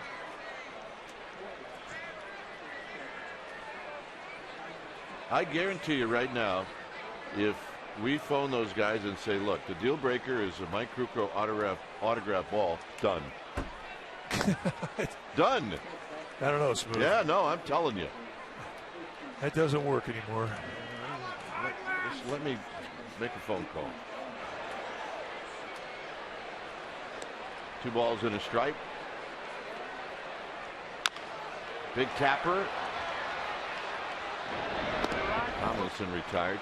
And then maybe throwing a Buster Posey autograph. Well, you got a deal. A Mike Krukow and Buster Posey. Oh, yeah. Well, I think they made the deal. She's happy with the deal. There's an autograph ball.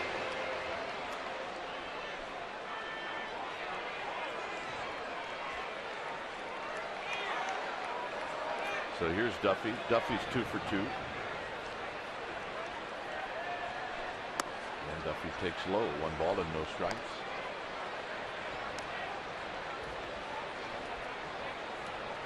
Giants trail 3-0. Posey 3-run home run tied it. Parker's home run gives the Giants the lead. Duffy taps it to Frazier. And that's going to end the inning. 1 swing of the bat on 1 pitch, and Joe Parker gives the Giants the lead. It's bye-bye, baby. 4-3 Giants. Time of the evening, our fan photo contest is sponsored by T-Mobile. I love this photo. It's from Devin Cannon. Baby is saying, of course, go Giants. And I think she snapped it right in the middle of the baby saying go, or goo, or ga. Any of those work. All right, what do you got? We want to see it. Maybe you'll get on a future broadcast.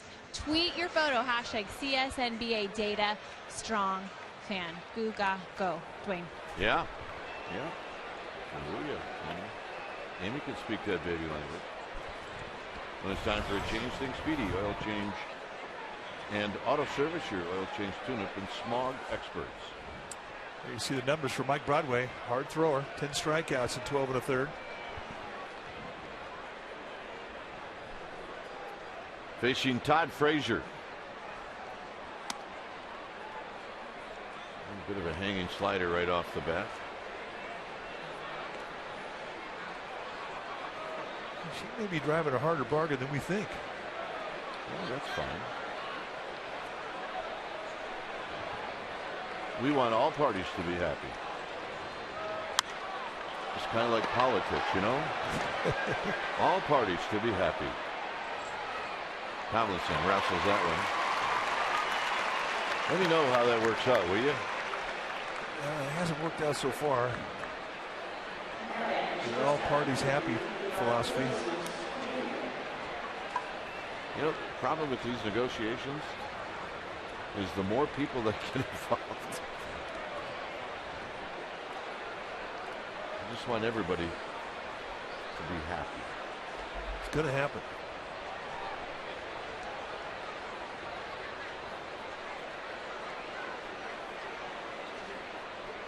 Here's Ivan De Jesus.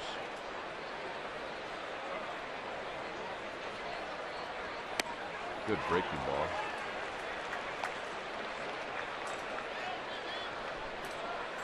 See, she got an autograph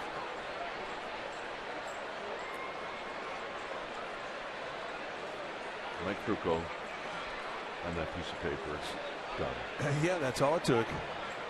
That 1 pitch, here it is high. It's 1 ball and 1 strike. That and a gift certificate to the dugout store, and she was okay with it. Yeah, we're okay with that.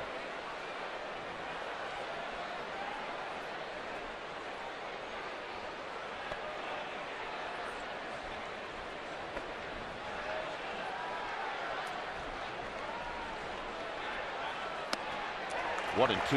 Good breaking ball right there. I mean, he could throw some breaking balls. It really does remind you of Rob Bin. He's got tremendous arm speed. As I mentioned, the fastball is a power fastball, mid to high 90s, occasional 100-mile-an-hour fastball. But when he stays out front with that release point with that breaking ball, it's explosive and it's big and it's a hard one. But sometimes, you know, it's almost like he throws it so hard, he doesn't give it a chance to break. Oh, like the last one.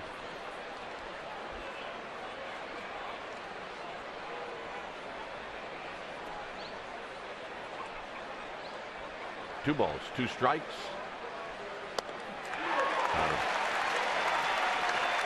That's a good breaking ball.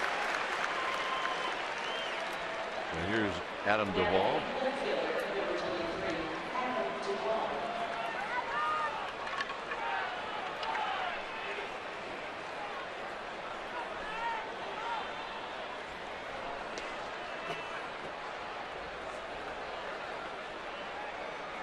Duvall struck out in the first against Heston, and he walked in the fourth.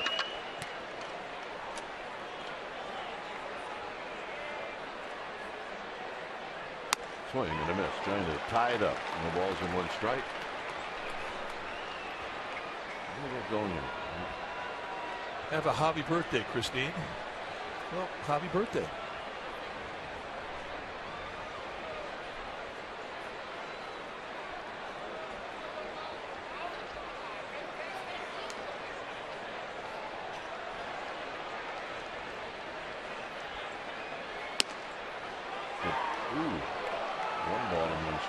Did not miss by much.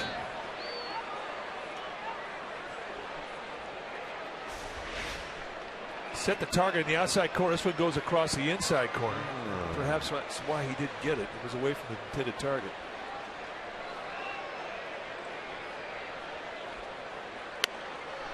There's a strike. 95.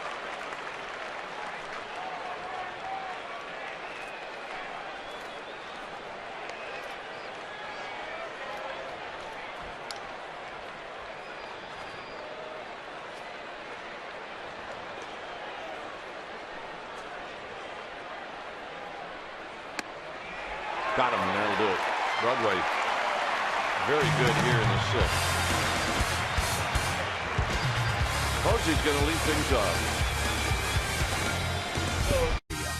Is brought to you by Heffernan Insurance Brokers. Insurance and financial services for you and your business. Visit hefins.com. And by Xfinity, home of the most live sports. Here at AT&T Park, it's a 4-3 lead for the Giants.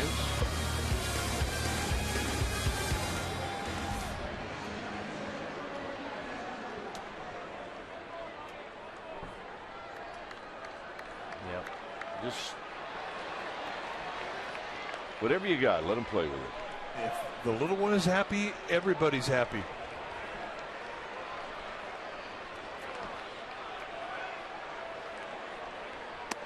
Posey takes a strike.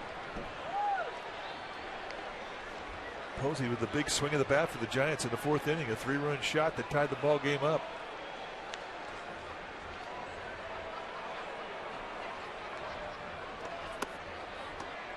And a quick 0-2.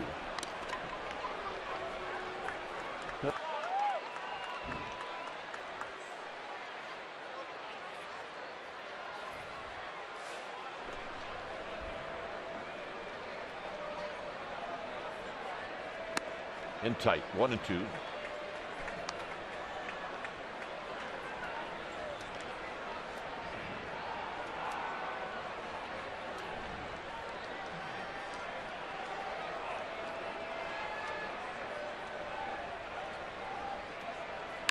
Posey on the ground right at Frazier, who's going to throw out Buster Posey.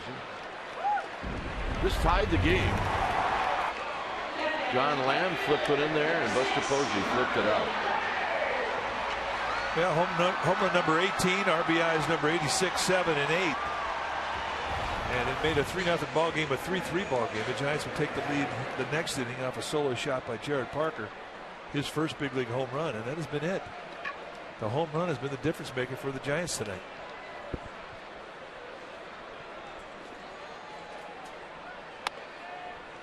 So Marlon Byrd takes a strike. He's 0 for 2.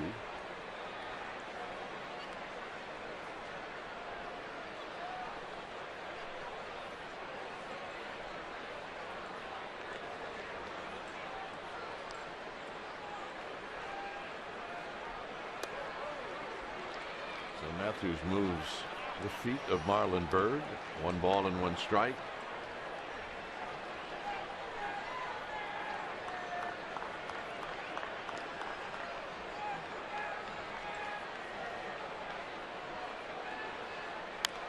Rolled foul.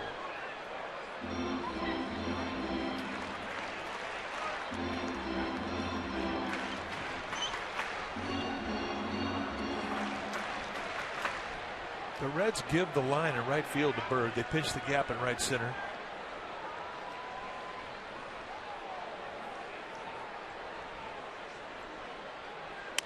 Hit up the middle, but it's going to be DeJesus. And Votto could not hang on. So it would be an error on DeJesus.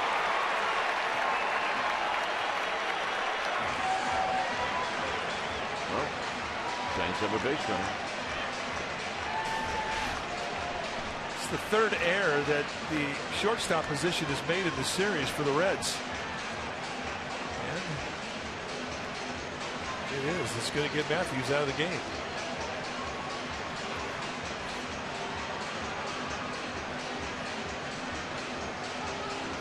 When it's time for a change, think Speedy. Oil change and auto service. Your oil change tune-up and smog experts. We'll be back. Fan in-depth 49ers coverage every single night. The home of the official pre and post game shows of the team. Sunday to Sunday, the home of the authentic 49ers fan is CSN. We say congratulations to the Niners who won their opener last night. And Tonsulo, way to go. Not a big.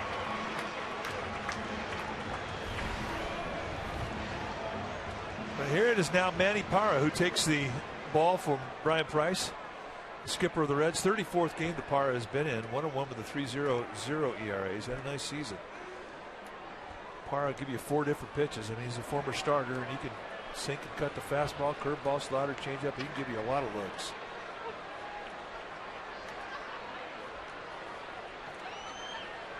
So here's Belt. And Belt takes low. 1 ball and no strikes.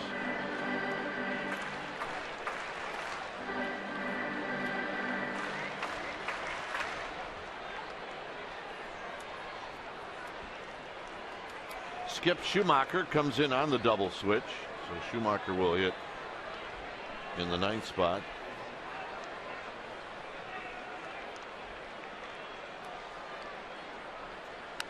Oh, with a good swing.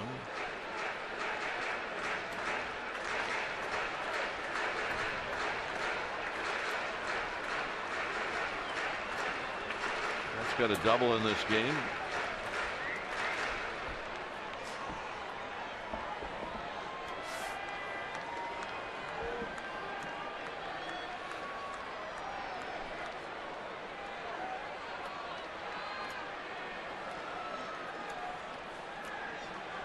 Parra ready. Parra throws to first.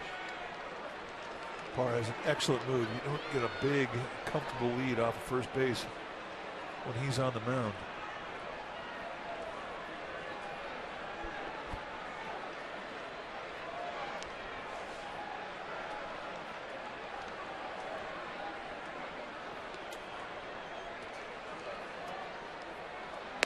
Swing and a miss, 1-2.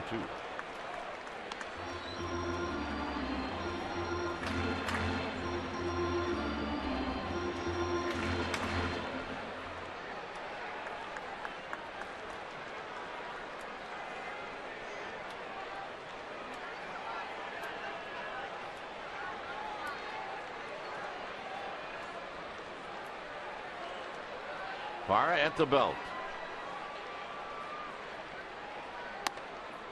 Outside. Big cutter at 91 miles per hour.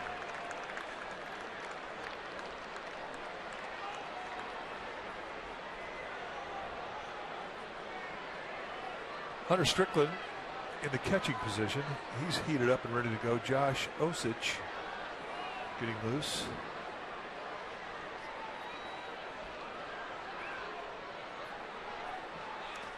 Belt pulls up. Good pitch, good take. That was his opportunity to go out of the strike zone.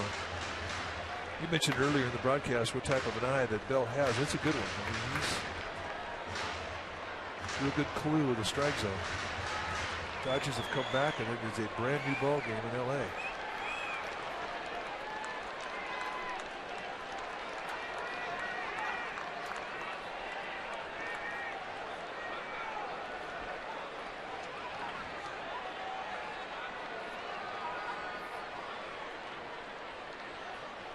Bell drives one to right. It is off of archway number 5. Bird's going to be waved in. Phillips throw, cut off. Belt scurrying back, and they got him. But Belt got hit right on the head.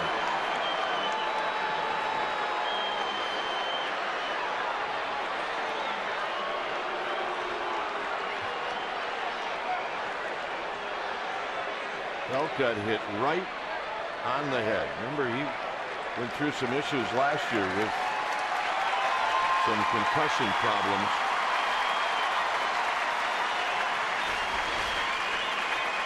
He's rounded second base.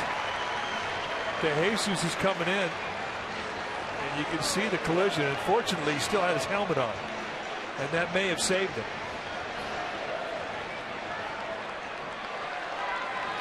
Well, he's going to have a double. He's going to have an RBI.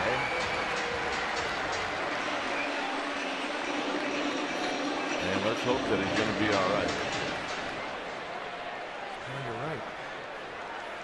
You cannot lose him.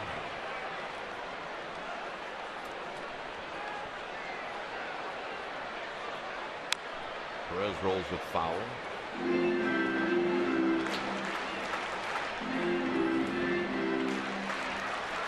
Well, it turned out to be a nice play from the Reds to get the out at second base with the overrun by Belt.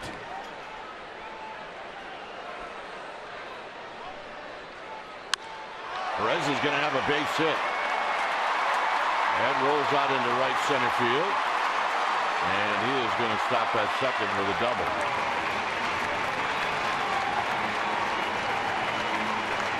Right now, Manny Parra is not fooling anybody. He is not.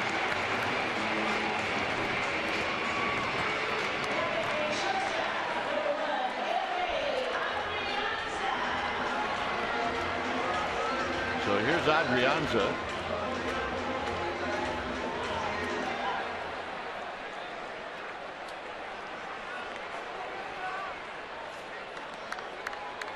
Just in case they're having Jackson Williams get ready, in case Buster Posey would go to first. Tap slowly to Frazier. He's going to barehand it and throw, and a nice play, and that'll end the inning. Giants pick up a run. An error and a couple of doubles. 7th inning coming up. 5-3 Giants. Toyota dealer.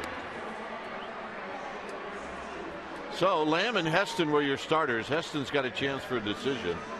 Buster Posey, he wiped out a 3-run deficit as he hit a 3-run home run, his 18th, and Jared Parker gave the Giants the lead. Saw one pitch, hit his first major league home run, and it was a pinch hit home run. So nice job.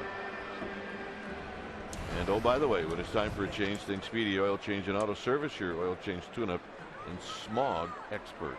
Josh Osich, the new pitcher for the Giants, 1-0 with a 2.01 ERA. 21 strikeouts and 5 walks in 22 and a third. Hard thrower with a hard slider and a changeup. Here's Barnhart.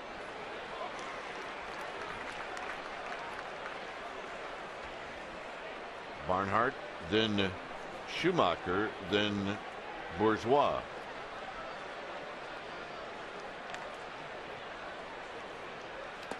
Look out. 1 ball and 1 strike.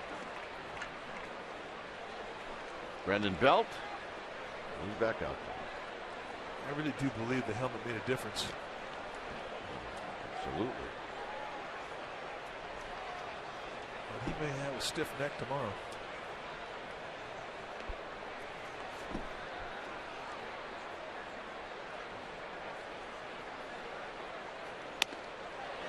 One and 2. Stretching it out, taking inventory. Just like a baby giraffe. 1 and 2. I think he saw stars. Yeah, I do.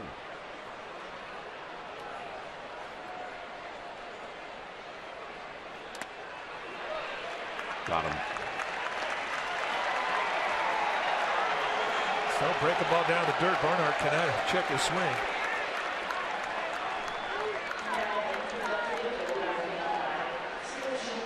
Here's Skip Schumacher.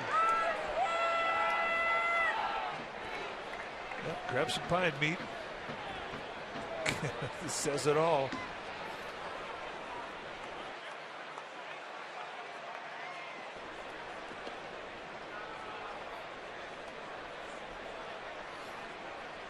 Schumacher takes outside for a ball.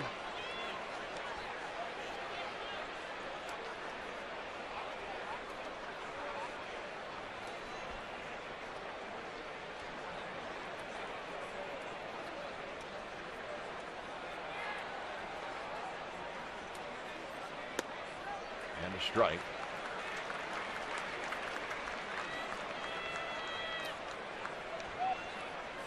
Schumacher been a good pro for a long time, and I mentioned it last night's broadcast. They're saying that he's thinking about shutting her down at the end of this year.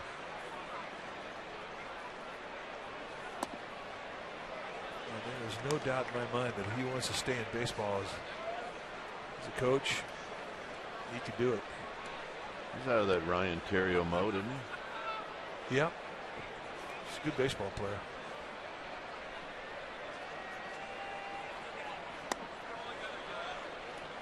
And he will grind you, and he's grinding right now.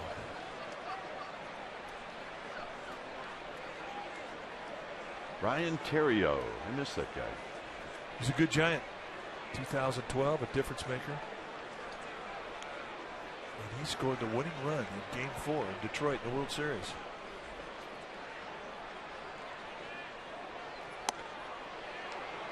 Wow. A little high for Andy Fletcher's strike zone. Bochy's asking Dave Rigetti, where was that pitch?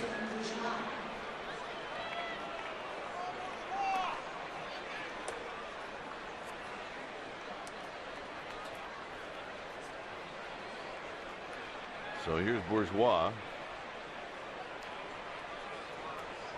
A walk and 2 strikeouts.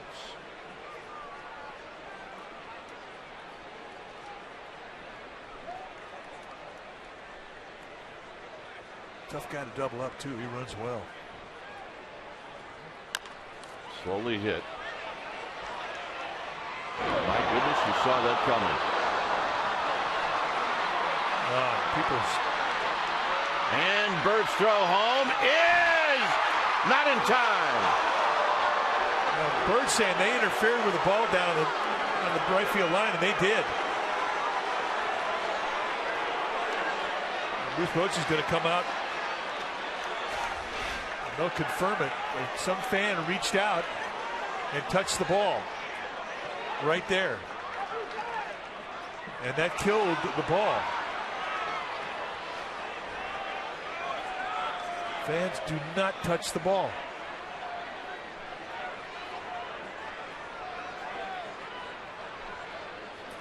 So here's the play at the plate.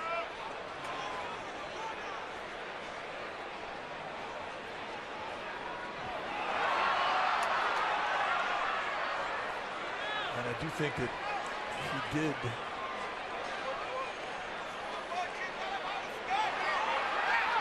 Oh, they got him. He's out at home. Yep. They absolutely got him, and you can see it from that angle. So what do you look at first? Or do you ask to look at them both? Well, if you get the out at home, you might not say a word about the interference. So now Bruce Bochy's going back.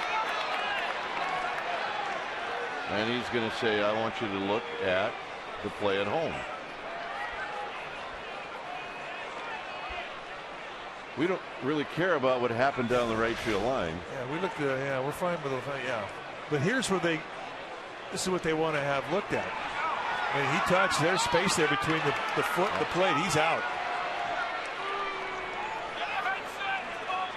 I mean, Marlon Byrd made a great throw.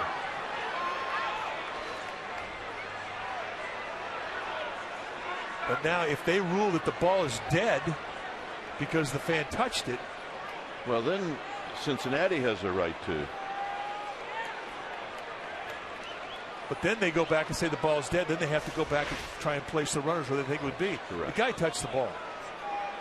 It hits the carom and just hits his fingertip and dies. And that fan will not see the end of this game. That's too bad. You can't touch the ball. I'm not sure how many times we have to say it. But this is an amazing play because of what it represents. I mean, the Giants, I'm sure, with a 2-run lead, would take the out at home and say there's no interference. Make it a 2-out runner at third situation. But if that fan interfered with the ball, then the ball's dead. Now the umpires have to discuss as to where the players, the runners should be placed. But they can't say he would score because clearly he would not score as the play continued.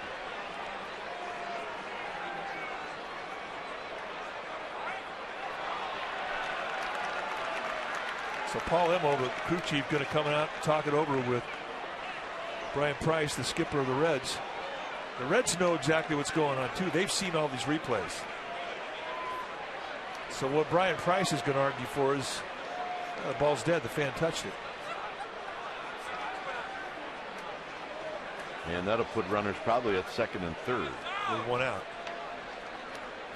This replay review is presented by Xfinity. I don't know if you saw it, but the way Osich was coming off the mound, I did not see a perfect throw to first coming. Well, it would have been a nice play had he been able to make the play. He had time to make the throw.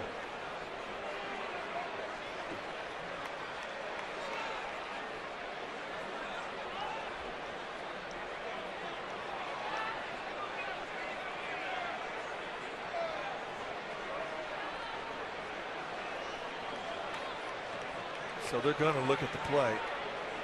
And once they see the ball is touched, then the ball is dead. It's a bitter pill to swallow for the Giants, and we're assuming this is how the play is going to be called. Well, it wasn't such a bitter pill until we saw that the guy was out at home. Then it became a bitter pill. Absolutely.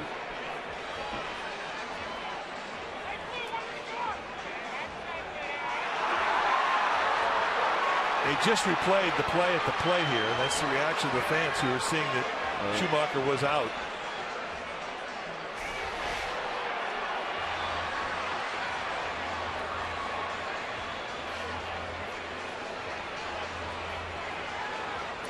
Now, they haven't seen the angle that we've seen. This is the angle that tells it all right here. And he's out.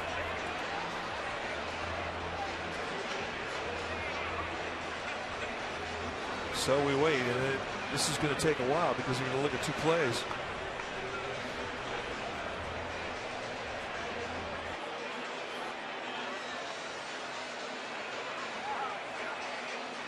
And this is what we assume is going to happen. One thing we have found out is that there have been 17 mistakes made by the review team of umpires in New York. So anything could still happen.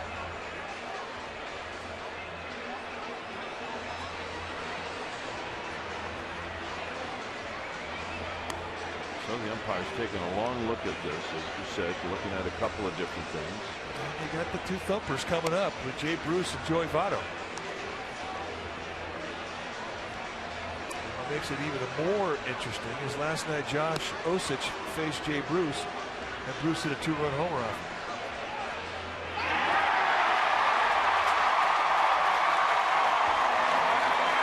So they called the runner out at home.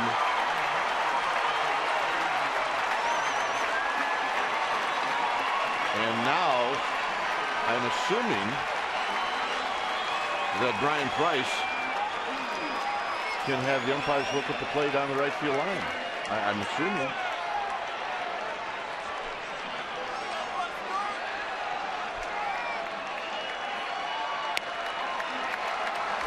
I guess not. So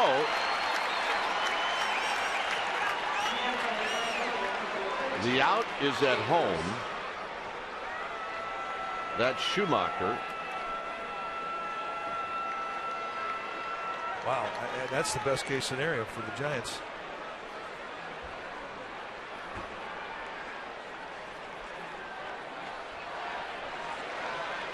I'm having a hard time trying to figure out how the Reds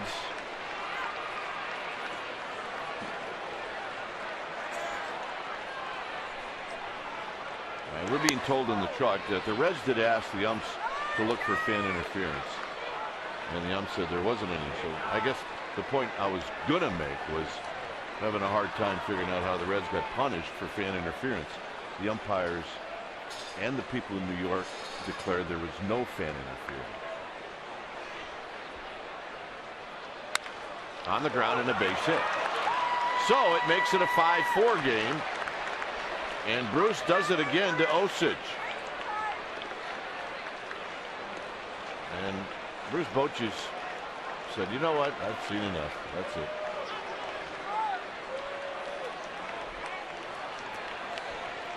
So we're going to take a break. The Reds have cut it to a 1-run lead for the Giants. It's 5-4.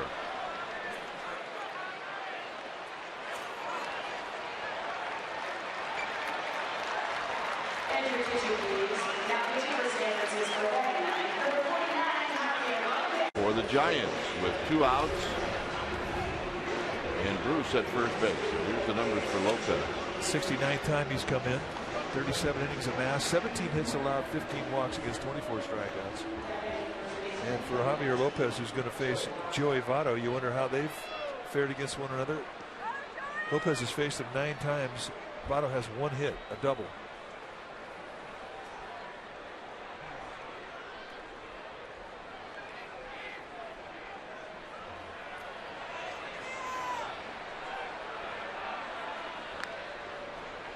Lopez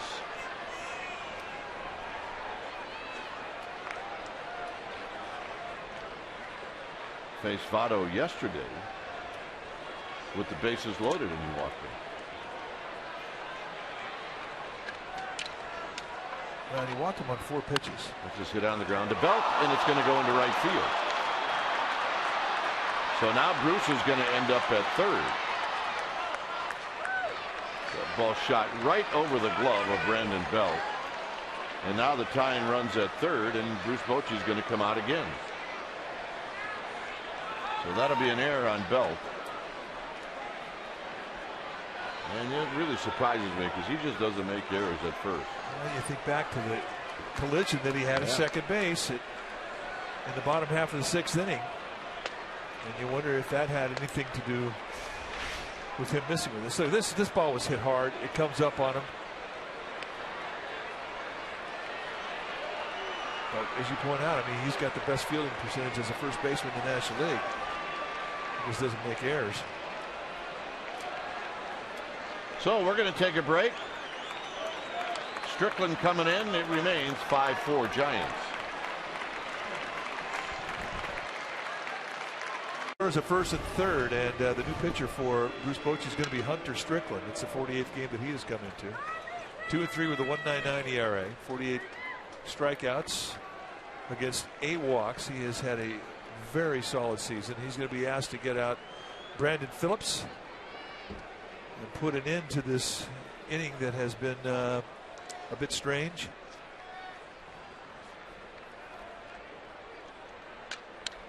So Phillips stands in.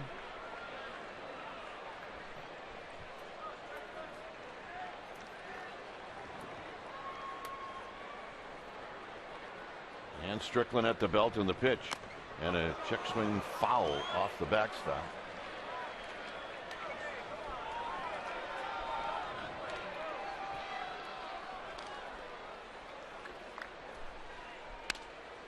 So kind of a gift strike when a guy checks a swing on you on a ball that was up and in. It would have been called a ball. That error by Belt snaps a 35-game errorless streak at first base.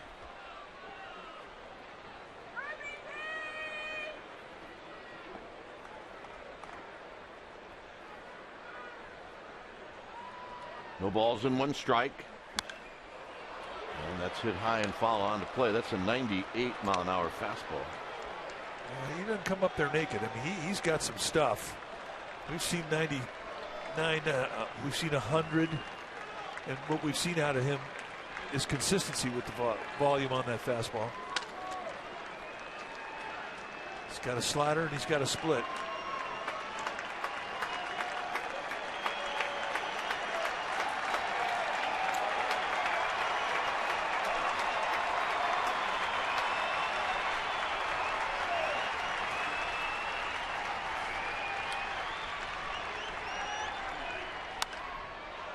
Play. Phillips is in the swing mode. Well, he got a little leaky with that location too. I mean, they wanted that pitch off the plate. They wanted it knee high outside corner. If you miss away, and that thing went right across the plate at the belt. And that's what he learned last year. I mean, it's one thing to throw 99, but you've got to put some location on it, especially when you're ahead to count 0-2. You do not want to miss out over the plate at the belt.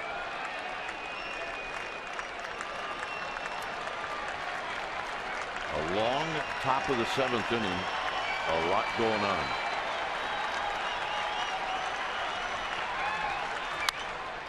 Base hit, game tied. So Phillips knocks in Jay Bruce, and it's 5-5.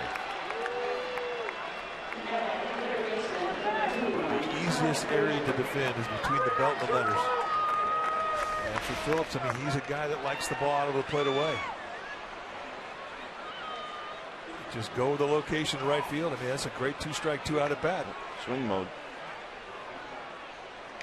Just past the glove of Belt. So here's Todd Frazier.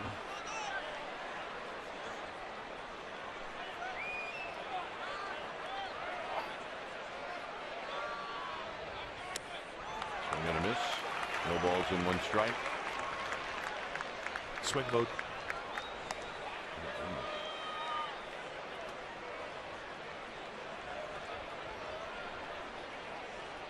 Frazier has struck out and popped out twice.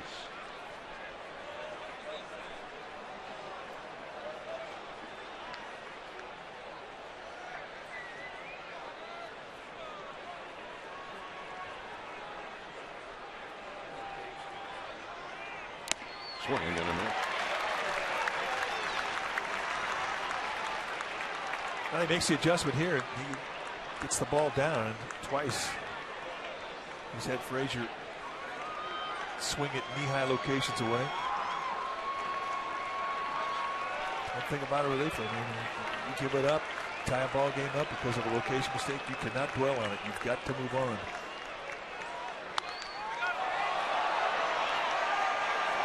I suppose he'll come back.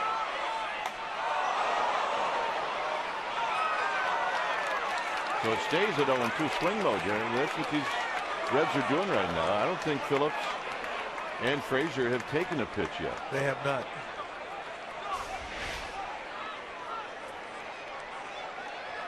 Look out, Buster. Frazier putting a little bit of a bat twirl on.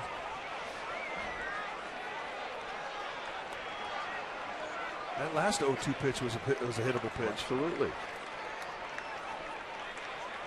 And this guy's got power, big time power.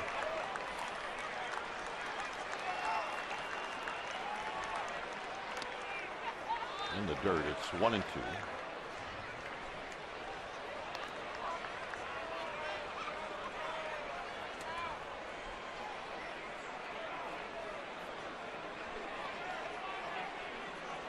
Two errors in the inning. Throwing error by Osich. The fielding error by Brandon Belt.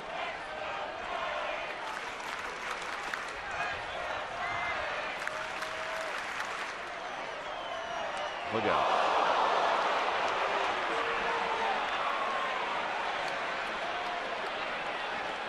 A mistake. No intention whatsoever. Just an overthrow on a fastball, and he puts it right in the side of Frazier. And that's going to bring out Dave Righetti. Definitely going to try and find a way to calm down Strickland. Well, now you have no margin for error.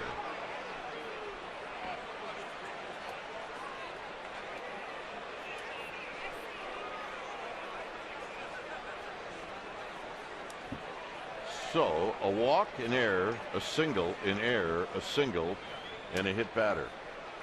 That's after Osich struck out Tucker Barnhart about a half an hour ago. Well, that's 3 errors on the night for the Giants, and we just haven't seen that type of shoddy defense. I mean, they've really been stellar.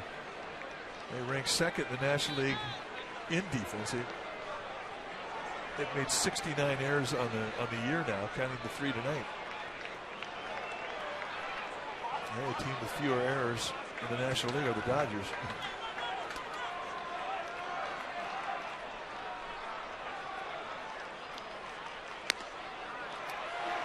There's a strike to Ivan DeJesus.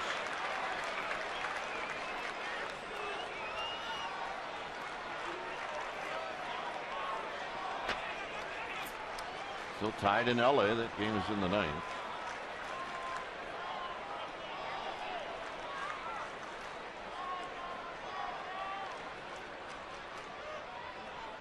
Way outside, 1 ball and 1 strike. Santos getting loose.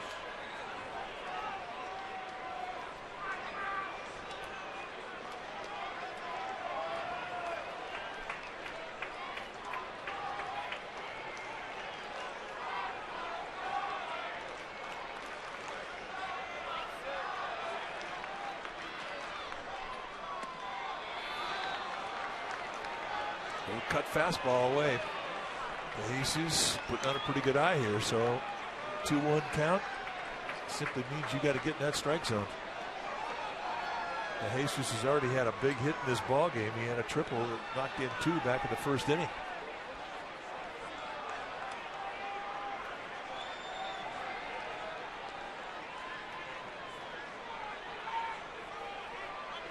Two balls and 1 strike.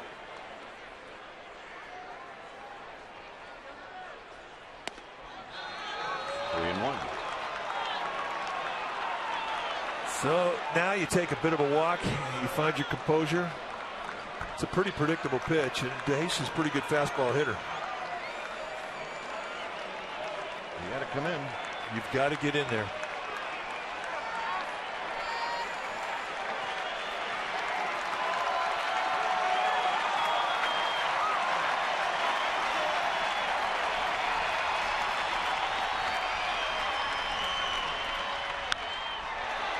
And he winds up painting it with 97 on the knees on the outside corner. I mean, that's an amazing pitch given the set of circumstances.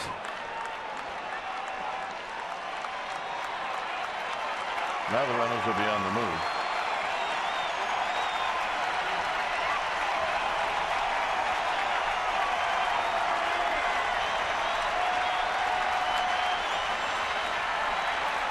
They're into it.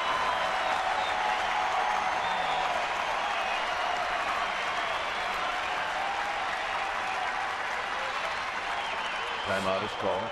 That's Buster's timeout. He wasn't sure what was coming.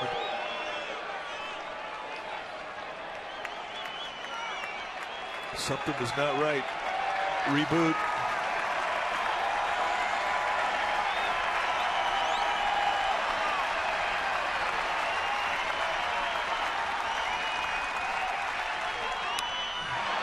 Ball back. 96-mile-an-hour challenge. And DeJesus fouled it straight back. And when a hitter does that, he's on you.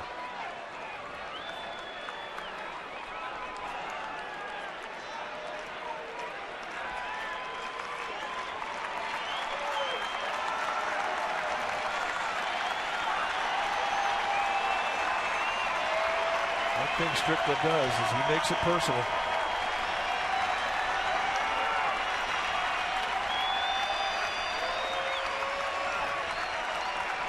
We're making 3-2. Out of play.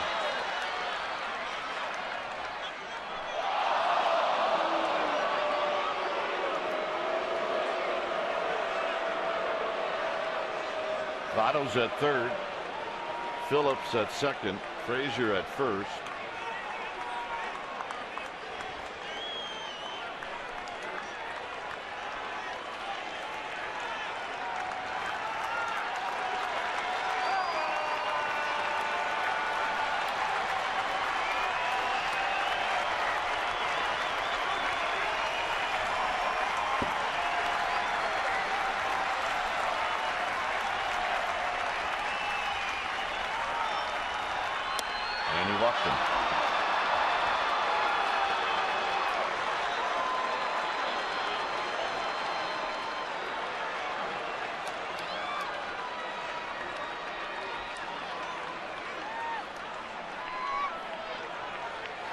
So Bruce Bochy's coming out.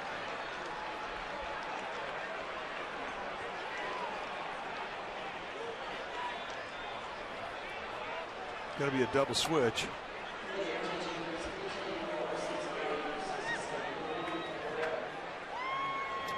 Perez is coming out. Diaz is coming in. The Reds have taken the lead here in the seventh at 6-5. And Mike will also talk about the game with Murphy and Mack tomorrow morning on KNBR 680.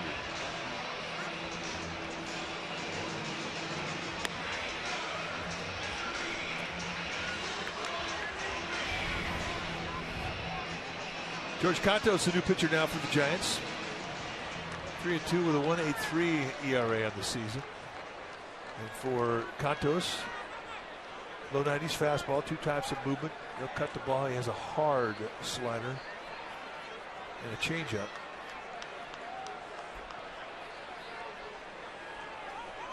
.32 minutes so far this half inning. Diaz, as we mentioned, is now in left. That's a double switch. It's 6-5 Cincinnati. This is Ramon Cabrera who takes the ball. Opens it up, a little cutter, try and steal strike one. Cabrera had a great night last night. He was 4 for 4. Yeah, he had the magic wand-do going. They did not get him off his back leg the whole night. 2-0.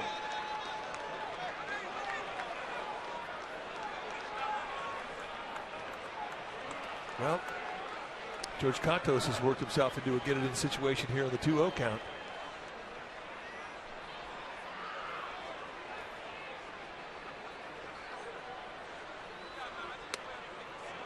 Cabrera trying to trickle Andy Fletcher. He wasn't buying it. It's 2 balls and 1 strike.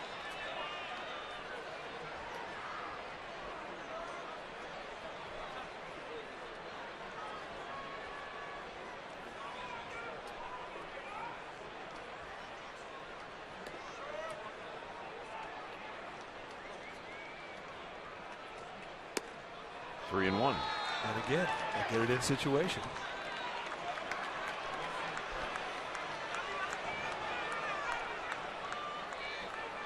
I think a guy that goes 4 for 4 last night has got to be feeling pretty good with the bat in his hand. And a good count to hit in. It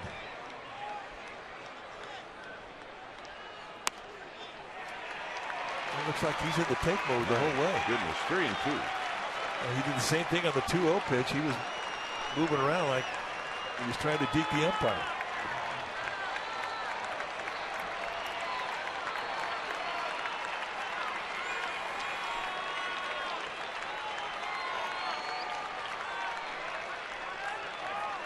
Three and two. Runners will be on the move. And this is lined in the left field, a base hit. That's going to knock in 3. The throw to third is going to be late. So now it's a 5-run 7th inning.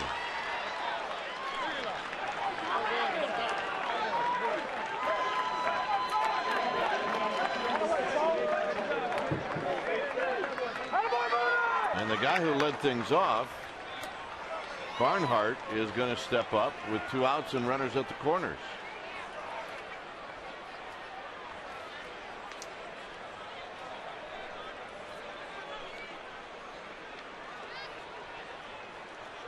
It's 8-5 Cincinnati. And there's a strike, and it's 0-1.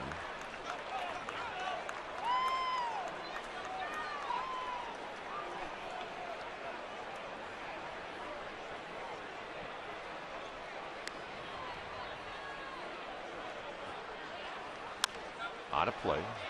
So he's gone to his bread and butter twice here. 2 pitches, 2 sliders.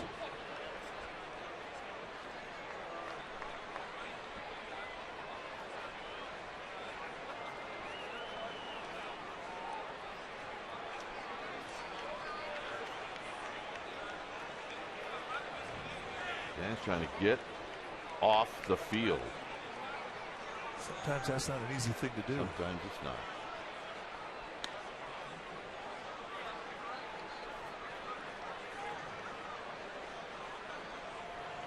A ground ball to Brandon Belt off the bat of Joey Votto. 5 hitters ago would have ended the inning. Pitch is high. That was 21 minutes ago.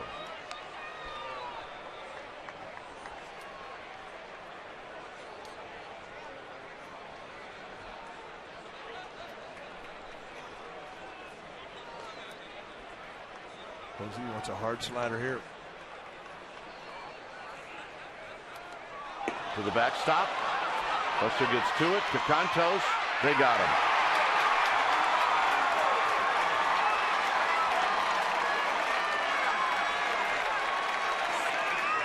We're going to take a look at it, obviously.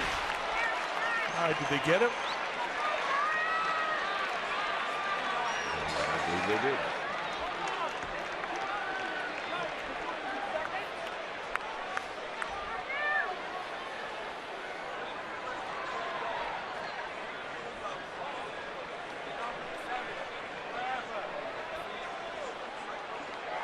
We're good. They got him.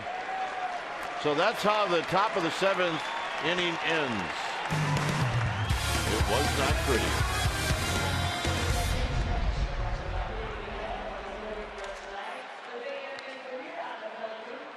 Game. The Giants have 9 more outs in this game. When it's time for a change, things speedy. Oil change and auto service. Your oil change tune-up and smog experts. So Sam LeCure, the new pitcher now for the Reds. Take a look at the numbers. This is the 12th time that LeCure has been in the game. LeCure will give you a high 80s fastball with some sink. He's got a curveball, slider, and a changeup. Not going to really blow you away with a lot of velocity, but he is a command guy.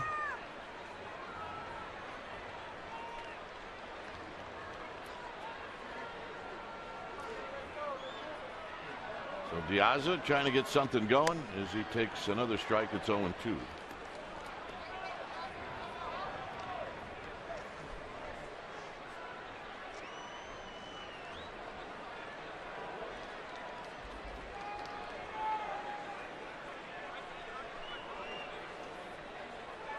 Pagan to follow. Ball's in the dirt. Diaz can run. They got him.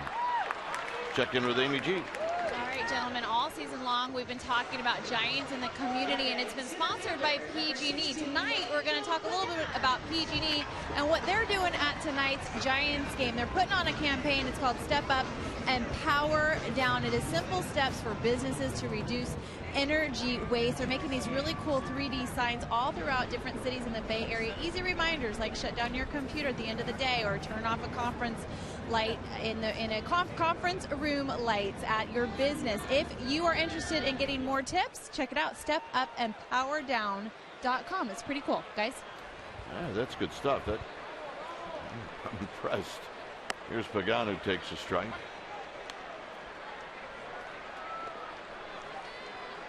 Pagan is 0 for 3.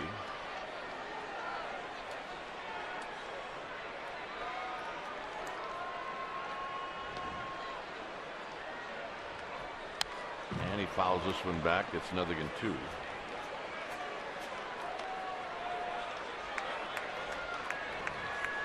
Reds do put pressure on you because of their closer. Aroldis Chapman, one of the hardest throwers. Well, probably the hardest thrower in baseball. He is going to be around the 9th inning. And they need to answer that 5 spot the Reds put on the board at the top of the 7th.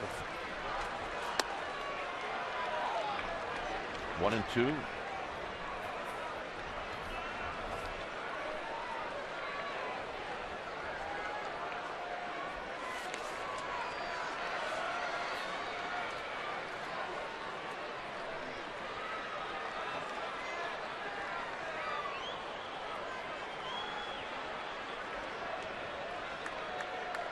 One out, nobody on here in the 7th.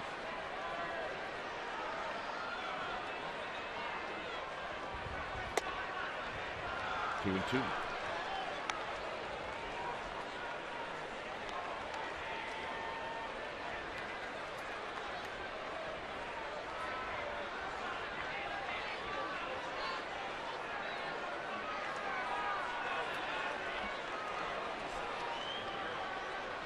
Pagan lines one into center field, and right there is wow. All right, time now for our AT&T U-verse Rewind. We go back to 2012 in LDS Game 4. Angel Pagan leadoff home run off Mike Lake. It was the first leadoff home run in Giants postseason history. Pagan hit another leadoff home run in the same postseason against the Cardinals in Game 2 of the NLCS off of Chris Carpenter. That's our AT&T U-verse Rewind. So here's Tomlinson with 2 outs. And the pitch is low, 1 ball and no strikes.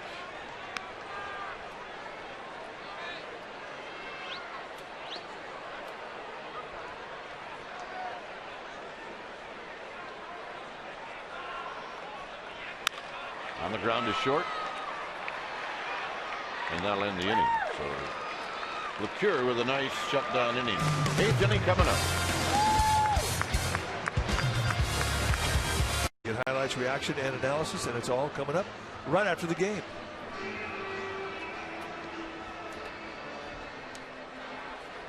So Jeremy Affeldt is the new pitcher.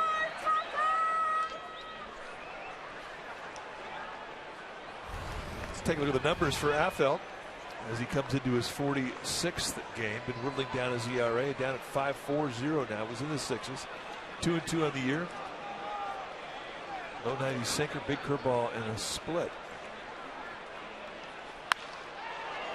And a base hit. So Barnhart saw 1 pitch, and he's aboard here in the 8th.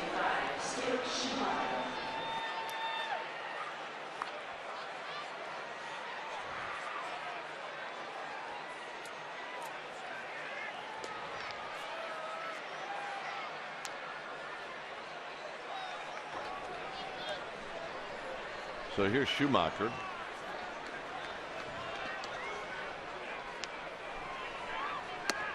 Schumacher takes a strike.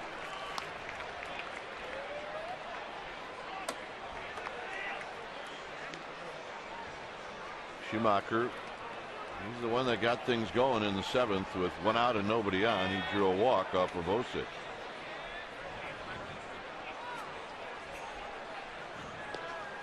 This is hit on the ground. Tomlinson will spin. That's 1. That's 2. Nice play. That's what Jeremy Affeldt's always been able to do. I mean, he's got 3 pitches he can get the ground ball with. He's got the base sinker we talked about. But the curveball and his split can also get the ground ball. But this is a nice turn here. Tomlinson very quick to the back leg, and then a good throw from Adrianza to complete the deuce. Get up, get out of the way. Bourgeois.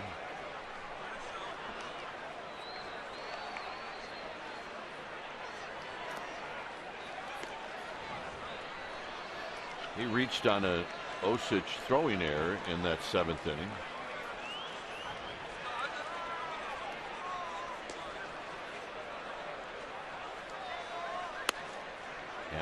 Strike. 1 ball and 1 strike. Although those fun plays for a middle infielder to jump up and get out of the way. Yes, if you're the shortstop, because you can see where the base runner is. Outside, it's 2 balls and 1 strike.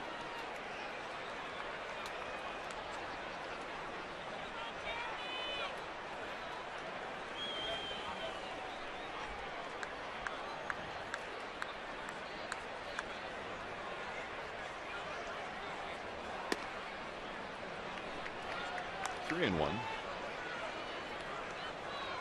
J.J. Hoover, the right-hander in the Reds bullpen. He is their setup man. The top of the 7th inning.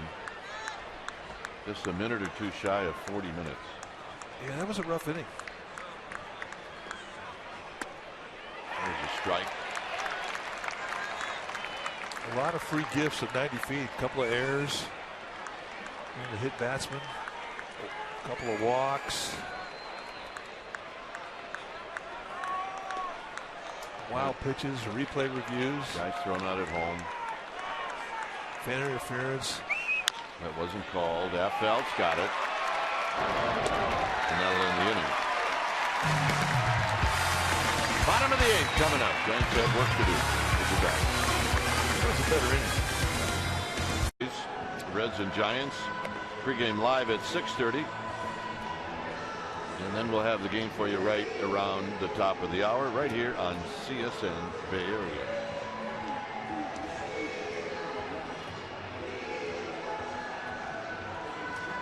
(8-5) Cincinnati. J.J. Hoover is the new pitcher. Well, let's take a look at the numbers for J.J. Hoover. 63 times he's come in. 8-1 with a 2.21 ERA. 46 strikeouts in 61 innings. He does have a save. He is a low to mid-90s fastball guy. Really a short little circle with his delivery. He's got a curveball, slider, and a changeup. And he'll give you 4 looks. He'll throw them all. Here's Matt Duffy to lead things off. And then it'll be Buster Posey. And then it'll be Marlon Byrd. Bourgeois moves from center to left. Lamar is now in center field. And it's 2-0. So the Giants will take a walk here. There's Ryan Lamar.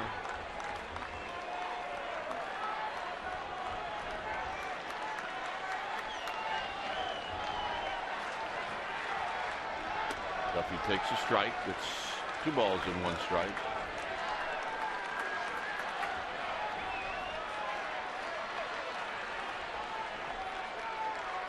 Well, seems to be okay. On a play, 2-2. Day off on Thursday.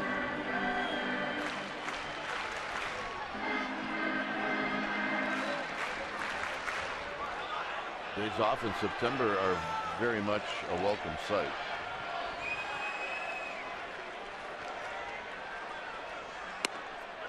Got him.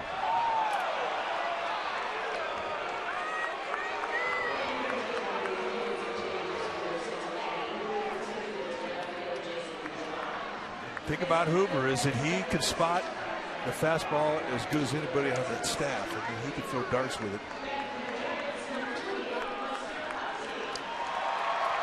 Here's Buster Posey, hit a 3-run home run in the 4th inning.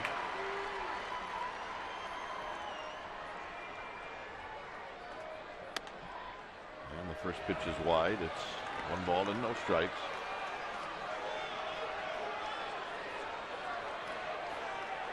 Rally cap is on. It's time.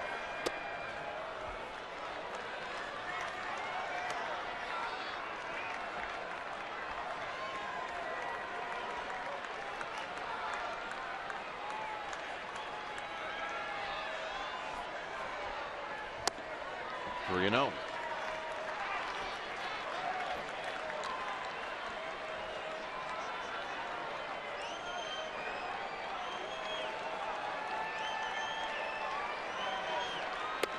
And Posey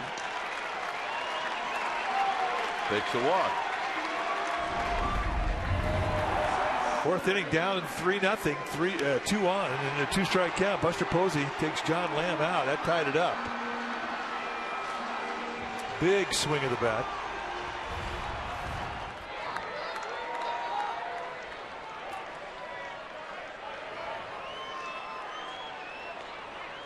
So Jeff Pico, the pitching coach, going to come out and talk things over.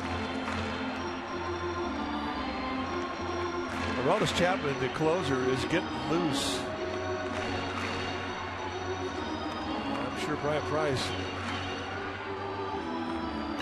would have no problem bringing him in to close out this 8th and then pitch the 9th. That is a throwing catapult, folks.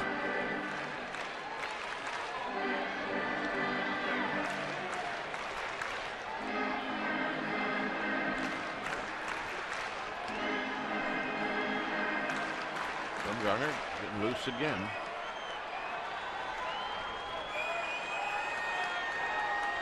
So here's Bird after Posey takes the walk.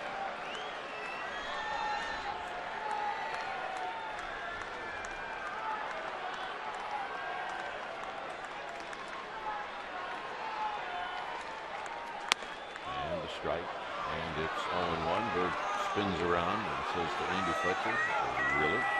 Well, it's a generous strike. I think he has every right to question that one.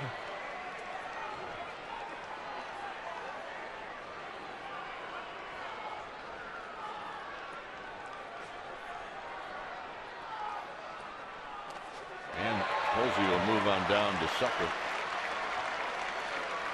This has not been one of those games where 20 years from now you're going to dig into the vault and say, "You want to see a really good game?" Well, it has had drama. It has not had a whole lot of finesse. Another wild pitch, another free gift at 90 feet. It is unusual to see this many free gifts at 90 feet given by both teams throughout the course of a single ball game, but that has been the case tonight. Foul back, 1-2.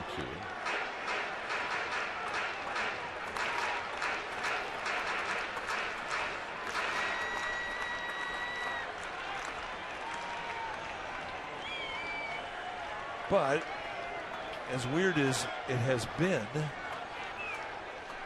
still opportunity. And the Giants have a little something going right now.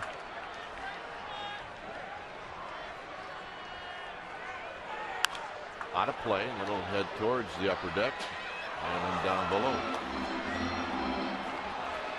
94-mile-an-hour fastball, and it was out over the plate in the strike zone with Hoover ahead on in the count 1-2. That was a bit of a gift.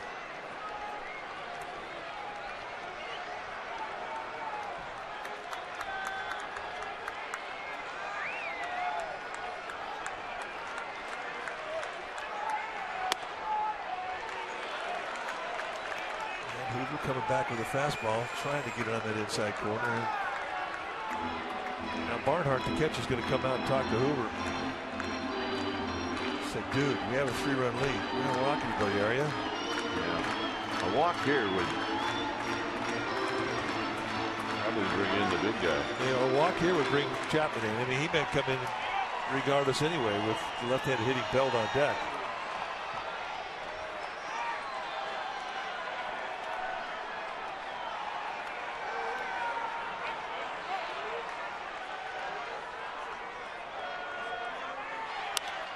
Foul. But in that this has been kind of a weird ball game, it's been our experience that weird ball games stay weird. They don't get unweird. That's a fact.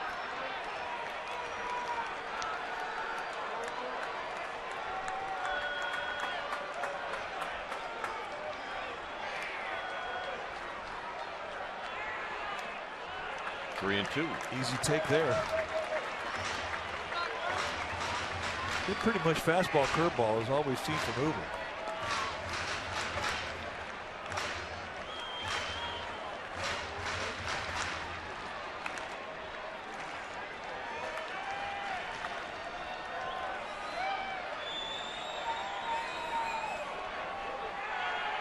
Look out.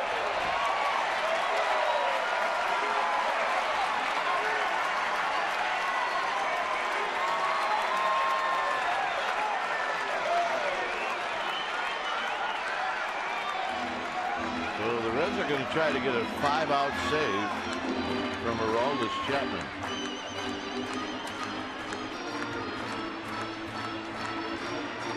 And that big fella is chalking up. It's 8-5. Chapman coming in.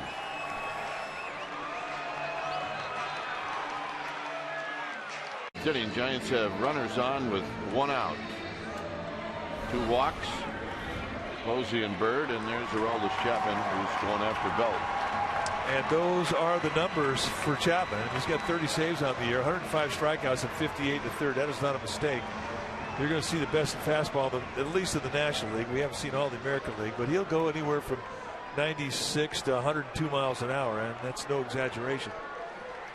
Hard slider, and he's actually, believe it or not, got a changeup that hovers around 90. Giants had 8 extra men at the start of this game, 4 of which were not available. So they had 4 extra men really to do something with.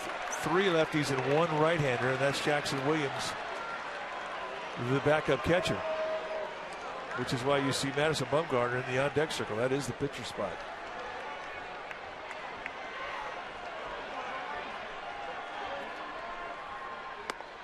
Swing, going to miss. And you're going to see a fastball most of the time, 75% of the time. He's also got a slider, and he will throw the changeup. I mean, nobody hits the changeup. You're not thinking about anything but the fastball getting in that batter's box.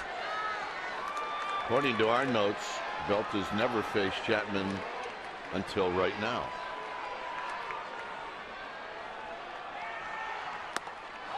One and 2. And that's about as easy at 98, 99 miles an hour as you're going to see.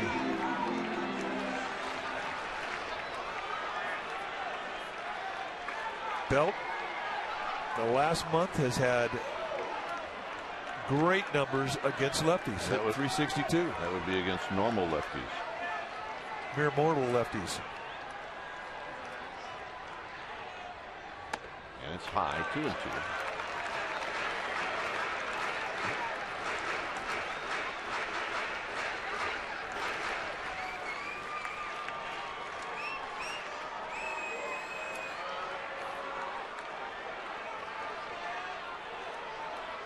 Two and 2 to Brandon Belt.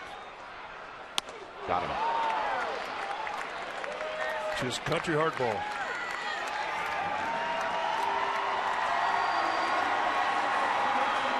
So, guy that throws country hardballs, you get a guy from the country to try and hit him. And that would be Madison Bumgarner.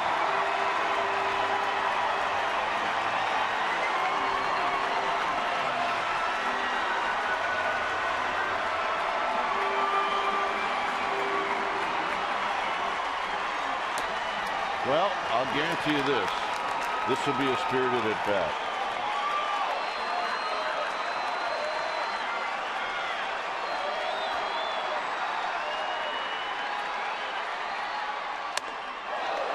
No balls and 1 strike. One guy throwing 99, the other guy swinging 99. If ever the 2 should meet. It will be spirited.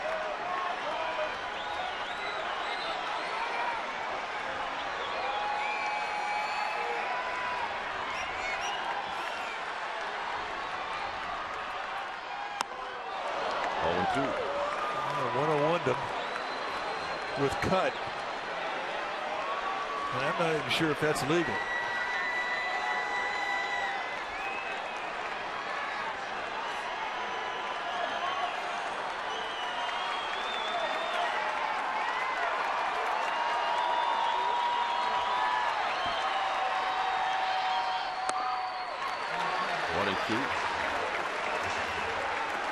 Posey at second, Bird at first.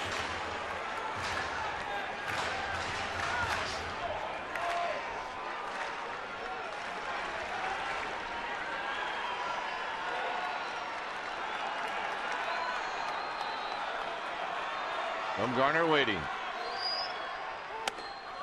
2 and 2. It's been pretty steady between 100 and 102.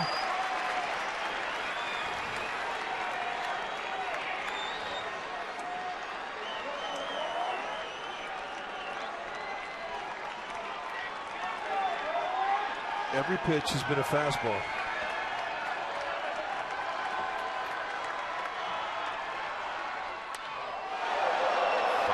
play.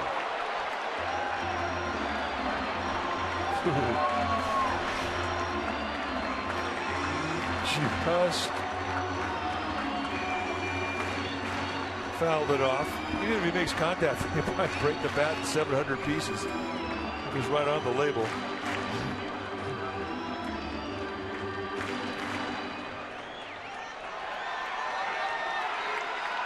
Although, as fast as that fastball was, and as strong as Bumgarner was, who knows? He might have been able to hit it over the wall, hit it off the label.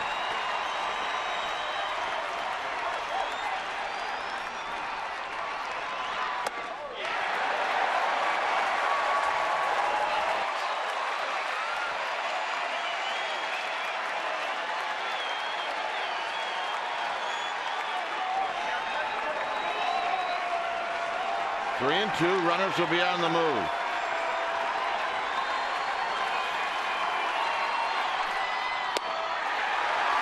You're welcome. How about that at bat? Wow.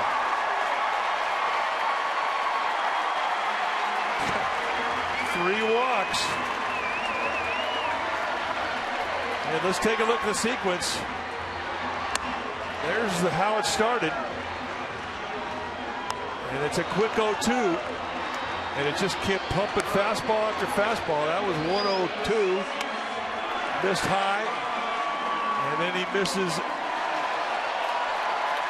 on a 2-2 pitch way high. And then on a 3-2 get it in, he's down below the zone. And the cheapest fastball he saw was 98. Topped out at 102. So Posey, Bird, and now Noonan are your base runners. Noonan running for Bumgarner. No balls and 1 strike.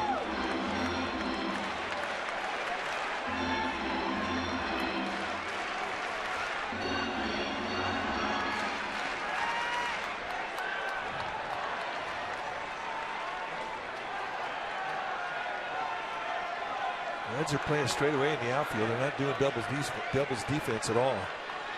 Yeah, very shallow and right is Bruce.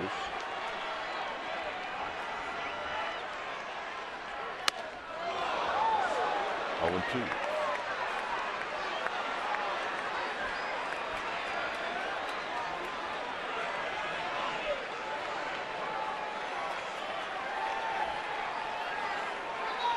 Nice at bat.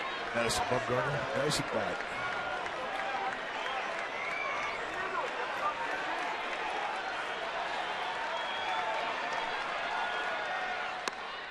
One and 2. I think Chapman thought he had a strike there. I think he did. He was away from the target. That's 15 pitches for Chapman. Well, he hasn't thrown a slider yet.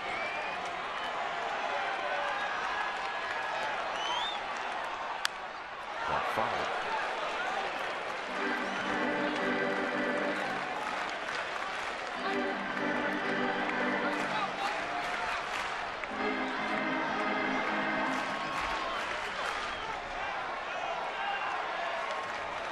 One and 2, bases are loaded here in the 8th.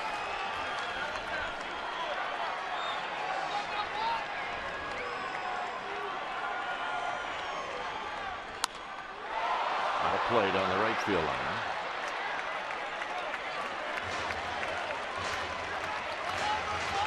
Hoover started the inning. He struck out Duffy. Posey walked, Bird walked, Chapman struck out Bell. Bumgarner walked.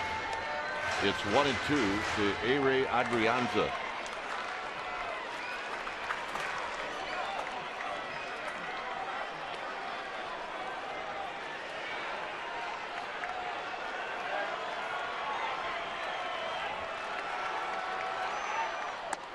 Two and 2. All fastballs.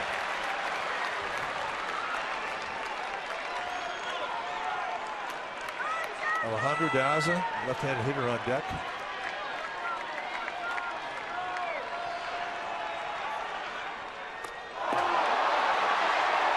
And it hit him. It hit him, and it's 8-6. So now the tying run is at second base. Yeah. Weird. So Jeff Pico going to come out, and I think he's going to say, start throwing your other pitches. This is a free run for the Giants. 3 walks and a hit batter. It's been all fastballs. I mean, imagine that Pico's going to want to know why he's staying stubborn with the fastball. And just off the top of the left foot. 98 mile an hour. It skims off the top of your foot. And I can see why Adrianza is still limping over at first base.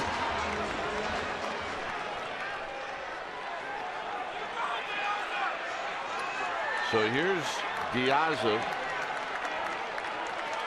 batting for the second time.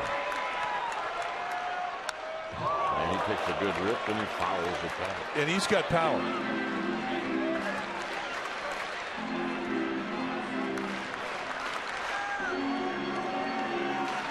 The tying run is at second base. That's Nick Noonan.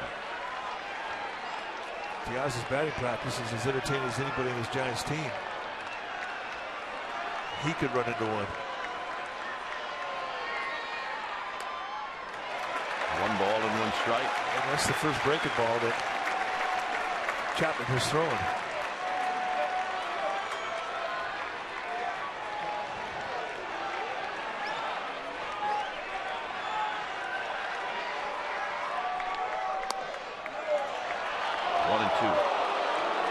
Reds have 2 very good arms in their outfield. One in center with Ryan Lamar, the other with Jay Bruce in right field. They do not have a good arm with Jason Bourgeois in left field. Giants have pretty good speed with Nick Noonan at second base. Good speed at first base. They got him, and now in the inning. Giants pick a run. We'll head to the 9th.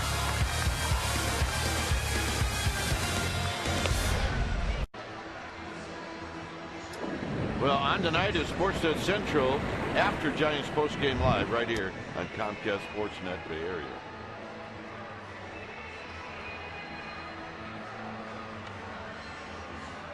So the Giants have a new pitcher. It's Cody Hall, 8'6", Cincinnati. See the year that Cody had in Sacramento, 43 games, 1-3 with a 3.46 ERA, 55 strikeouts against 26 walks. He had 3 saves. You're going to see a mid-90s, low to mid-90s fastball, 2 types of movement with the fastball, a slider and a changeup.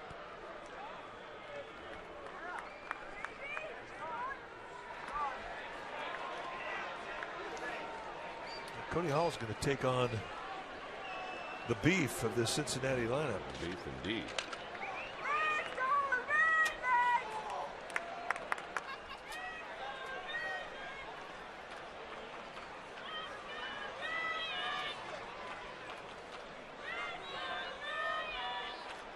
Overshift is on for Jay Bruce.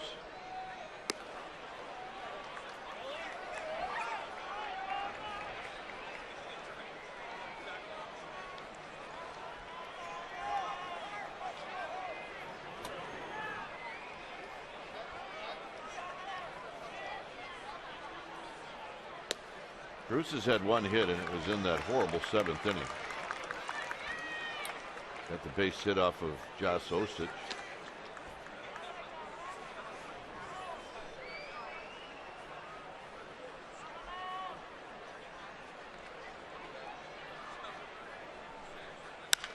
Just hit on the ground. It'll be Adrianza who makes the play. So 2 nice changeups, and he gets Bruce way out front on the end of the bat to get the ground out. Nicely done.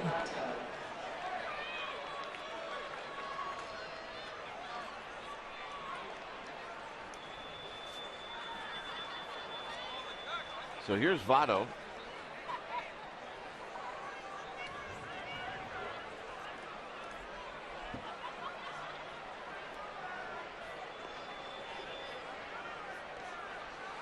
Votto fouls it to the backstop.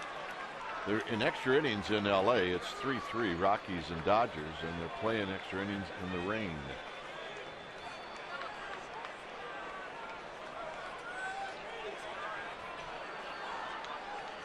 What's rain?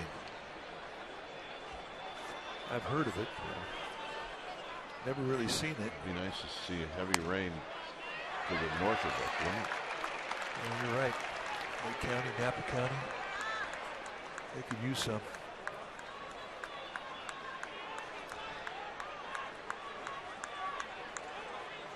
Cody Hall's changeup has been fantastic.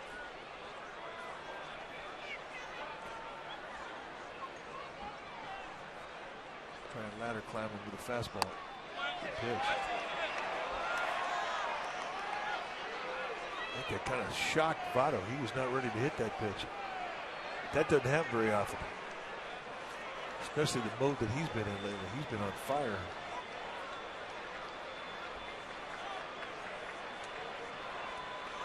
One and two with one out. And he's going with that exaggerated choke. He really goes up the bat. 2 strike counts.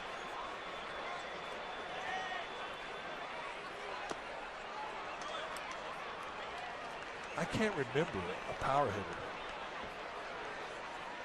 that has gone that far up the bat. Votto's got 27 home runs.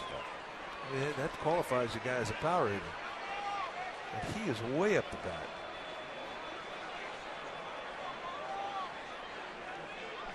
I mean, Barry Bonds choked up, but he never adjusted in an at bat. He never choked up this much. Roll to Tomlinson. 2 outs. And a good changeup way out front off the end of the bat.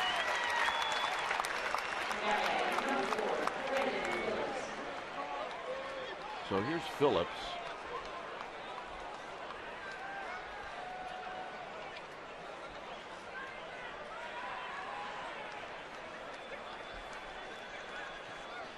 Phillips had a base hit in the 7th, a big hit.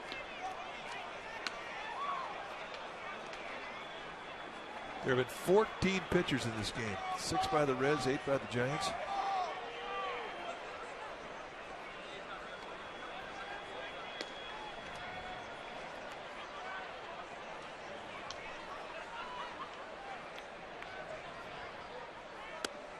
And a strike to Phillips.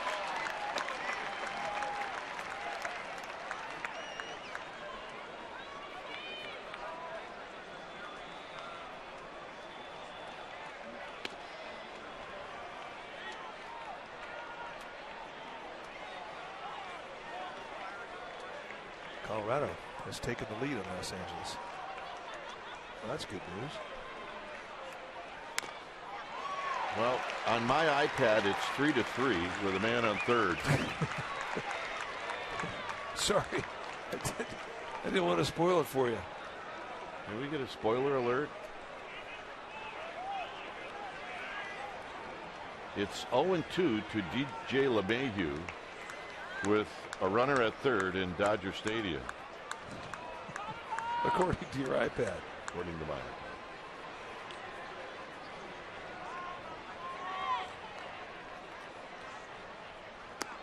Low. So Nicasio going after LeMahieu.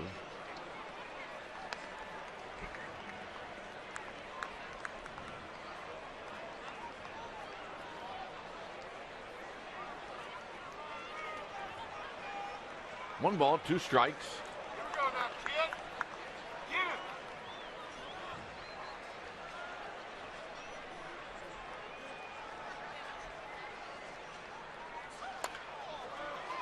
Tapped foul, so it remains 1-2.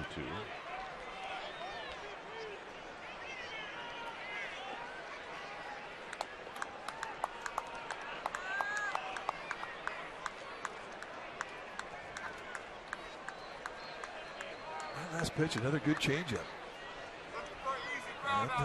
Another ball hit off the end of the bat. We're still learning Cody Hall. I mean, this is a much different changeup we've seen than the very first time we saw him.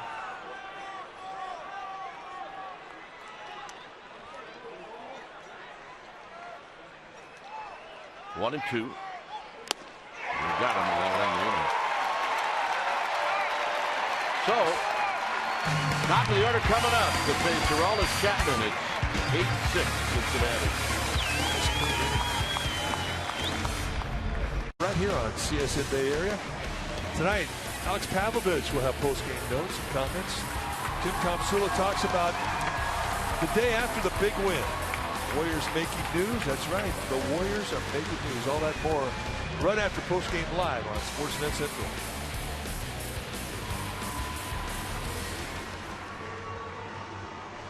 So here's Pagan.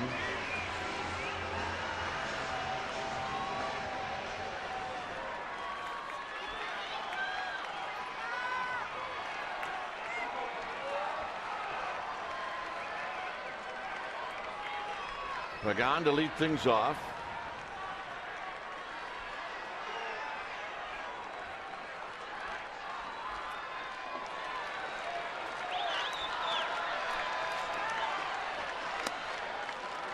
And a called strike. Just to get it in, 94-mile-an-hour fastball. Pagan is 0 for 4. Giants need to get a base runner on for Buster Posey to hit.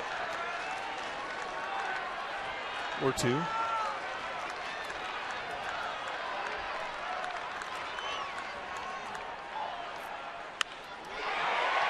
Base hit down the left field line. And a fan picked it up. And that's a bad thing.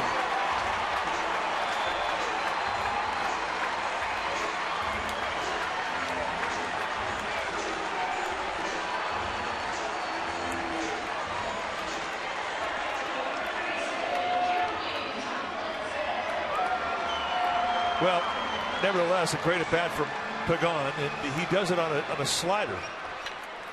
And you're up there looking for speed. Somehow you just kind of keep your hands back and let them think for themselves. You wind up with a two-base hit, and the Giants now get a time run in the batter's box.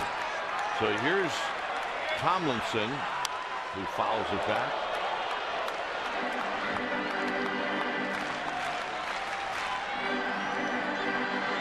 Buster Posey's got the best numbers of anybody on this Giants team against Chapman. He's got a couple of doubles, 3 hits, and 7 at bats.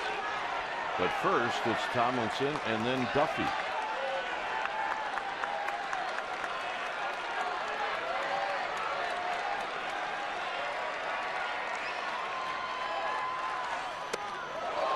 One ball and one strike. One thing we've noticed about watching Chapman over the years is that his fastball builds within each inning. He'll start the inning off, and you're not going to see his best fastball. Once he gets stretched out, then he starts adding velocity to it. But what you wonder is just how confident he is in the slider, especially since Pagan beat him on it. And that was another slider, and it was a hanger.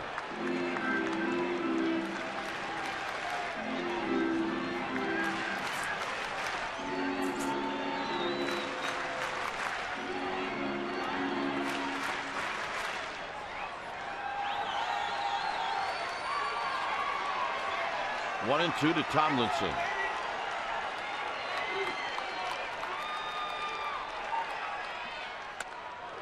And two.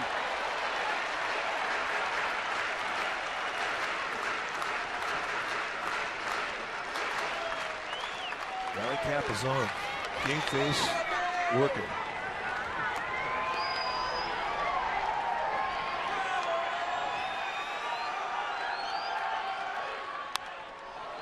Not a play. Not fooled. I mean, that back leg is on that breaking ball. I mean, for a guy that throws 100 miles an hour, not an easy thing to do to time that off-speed pitch with 100 miles an hour in the back of your mind.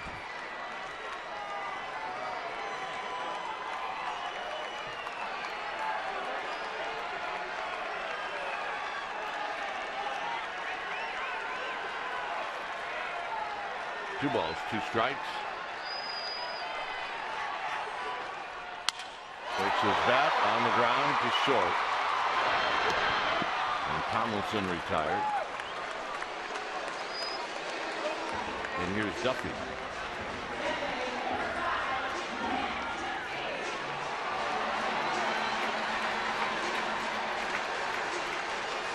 Back in July, we know that Chapman did go more than one inning for a save. He had a 44-pitch save.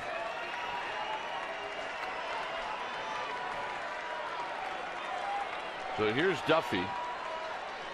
Duffy is 2 for 4 tonight.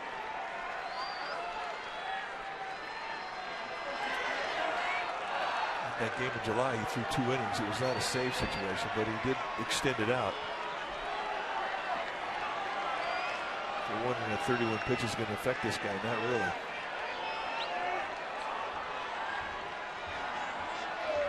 Unless there's something wrong with him now.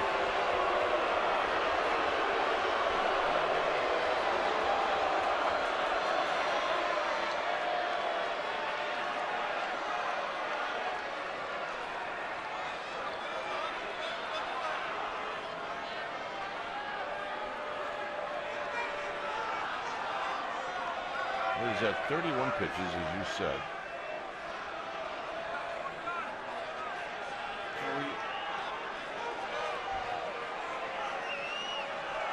If there's a mound problem, if he tweaked his back, or if he's just messing with a trainer.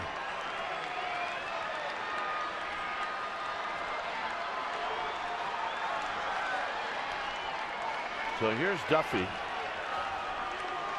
And then Posey to follow.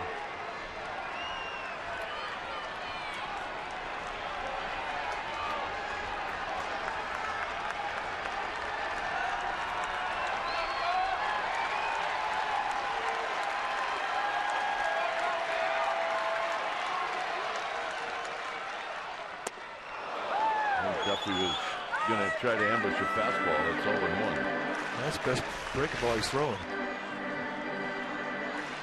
Now that's during the Pagan at bat. When he threw the breaking ball, he's looking at his finger like maybe he's got a blister on it. Something that the Reds were aware of. So it's okay. Down low. No swing. 1 ball and 1 strike.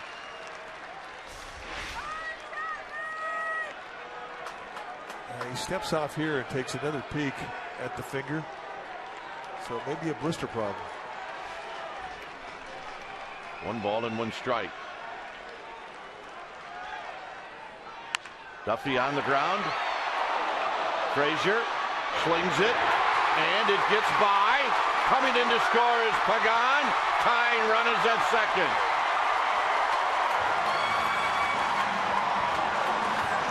Frazier got half the play right.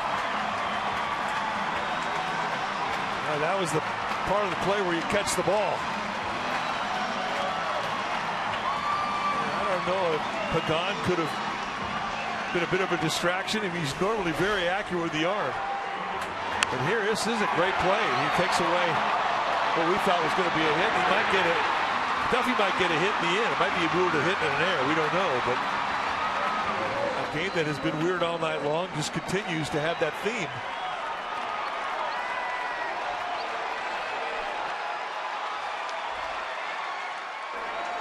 So it'll be an infield hit. So here's Buster Posey. Now with the tying run at second.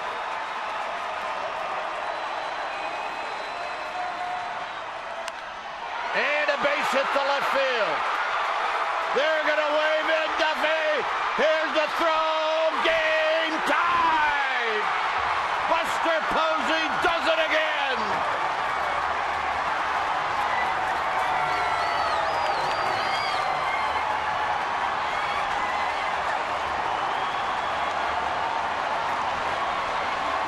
He can hit. He can hit. That's a 4 RBI night now for Buster Posey. And he was not waiting around. Chapman went right on the inside corner on the hands. And that's right to the scouting report. And Posey squares it up. And with the arm of Bourgeois in left field, they're going to challenge him. And Roberto Kelly takes no hesitation. He green lights, and Duffy beats it. And we get a brand new ball game. So here's Bird. And it's high and tight, 1-0. The reaction from the Giants dugout.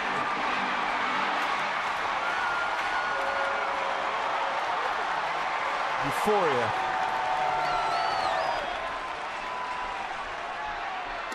And it's high again, and it's 2-0.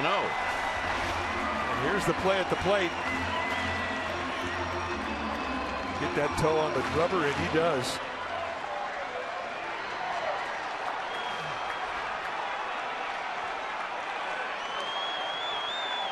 Last two fastballs have been overthrows. 3-0. Last three fastballs have been overthrows.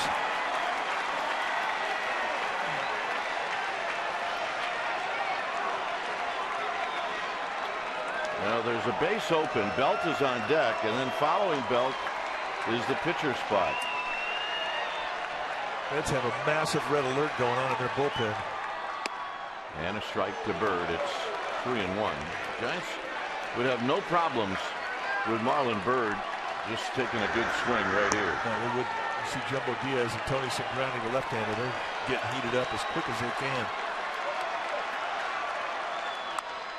Swinging a high pop-up into shallow center field. It'll be Phillips who makes the catch. And now here's Belt, and we'll see what the Reds do.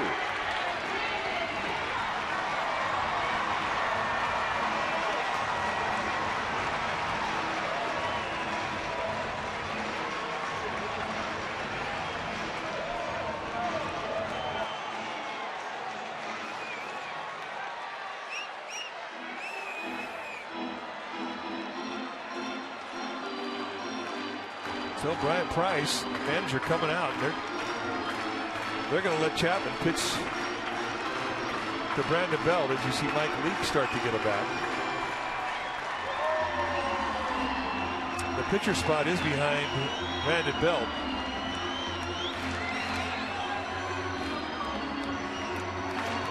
The only other extra man that's available on the bench tonight is the backup catcher, Jackson Williams, a right-handed hitter.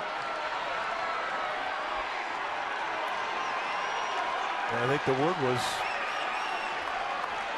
don't give me anything good to hit. If you walk him, it ain't the end of the world. Well, he blew 3 fastballs by Belt in the 8th, and he's probably going to try to do it again.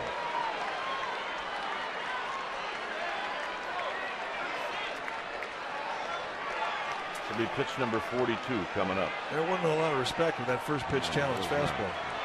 He just went right at him. You would think that that's exactly what Belt would be looking for.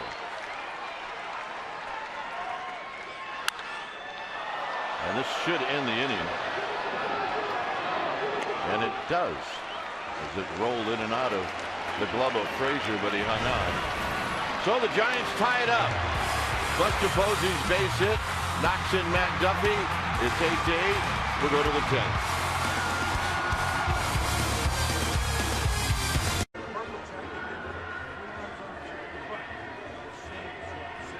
Sergio Romo is the new pitcher. So Romo comes in to pitch the 10th. You see his numbers, a .292 earned run average. And he'll be going after Todd Frazier. And then Ivan DeJesus. Those will be the first 2 hitters that he'll face. The Dodgers, by the way, tied that game up in the 12th, so it's 4-4. You get to be the good news guy. I get to be the bad news guy. Well, hey, maybe they'll play 24 innings. You need to start playing catch again. Keep popping that glove. So here's Frazier, and the first pitch is very wide.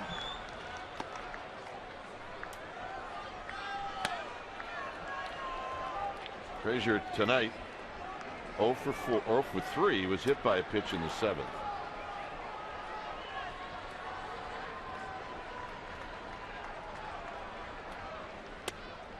And a strike.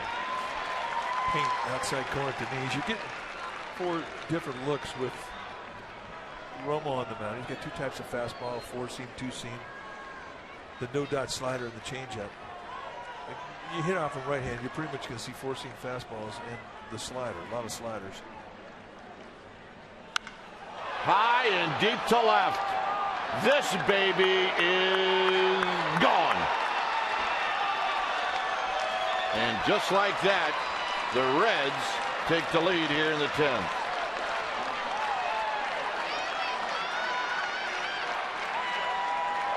His 34th of the season. And his first hit ever off of Romo.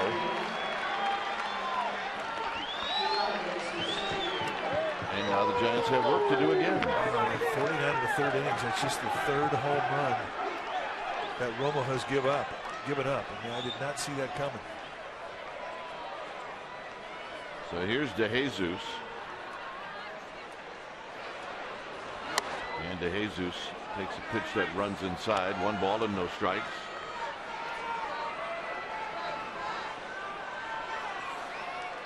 Shouldn't be that surprised, though, with the power that he has. As you mentioned, the 34 home runs. He can make any ballpark look small.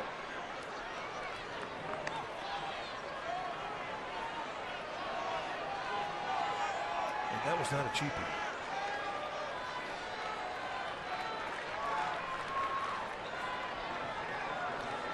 So it's 2-0. 2 balls and 1 strike.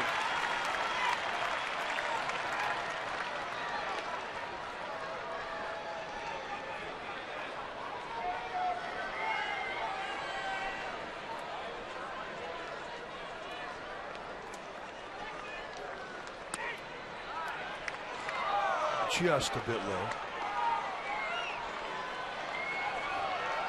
Romo does not walk many people. He has an outstanding command with all of his pitches.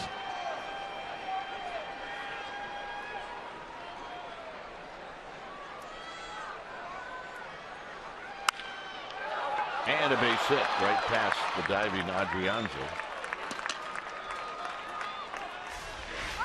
Take a look at the location of the pitch. It was a fastball that just came right back to the middle of the plate at the belt.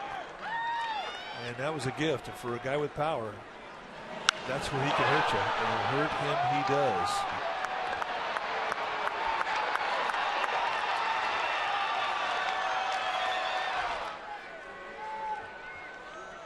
So here's Lamar.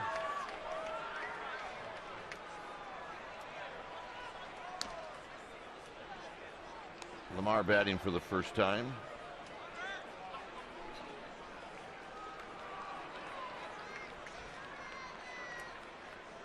Jumbo Diaz, he will pitch the 10th inning. There's the bunt. Belt is going to flip it to Tomlinson, and they just got him.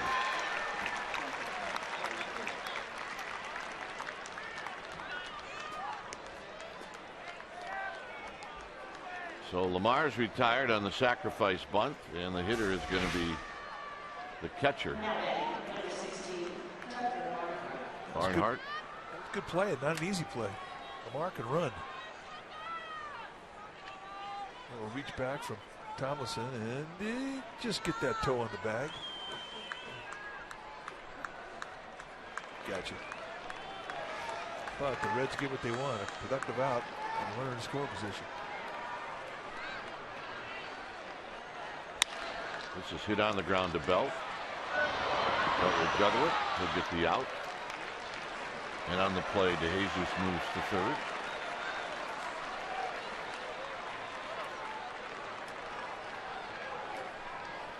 And the hitter will be Bosch. That's the thing about September baseball.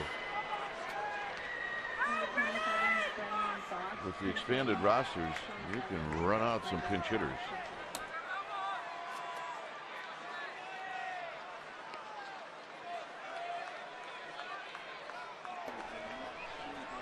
So here's Bosch.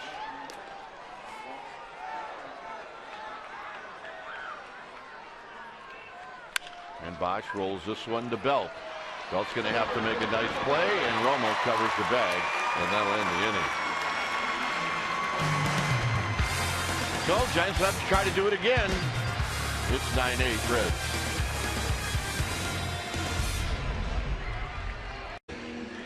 New pitcher now for the Reds will be Jumbo Diaz. Diaz has had 3 opportunities to save a game. He has not had a save. 0 for 3. 52 games, 2-1 with a 4.24 ERA. Does have outstanding stuff. I mean, he's got strikeout and inning stuff. 54 strikeouts in 51 innings. You'll see mid to high 90s with the fastball, hard slider, and a split.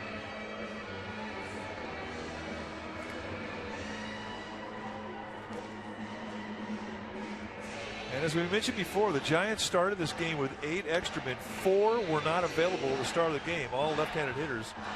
Gregor Blanco, Joe Panik, Brandon Crawford, Nori Aoki. They were not available. So Bruce Bochy has been left for the 4-man bench.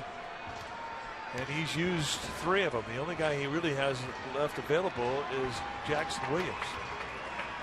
And Bruce Bochy thinking his best opportunity to get a hit here is his pitcher, Mike Leake, and he's going to pinch hit.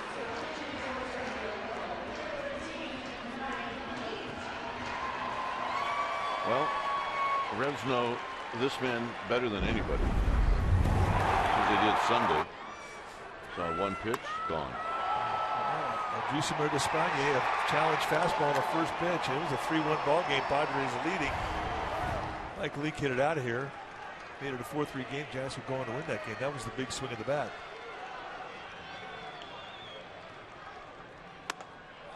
No balls and 1 strike. He was swinging to tie it up.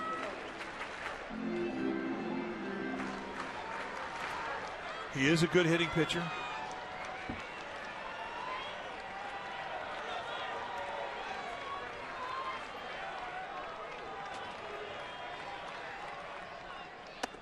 And it's high. 1 ball and 1 strike. A good hitting pitcher in the Reds, more than anybody know that, as he has spent his whole career prior to the trade deadline of this year as a Cincinnati Red.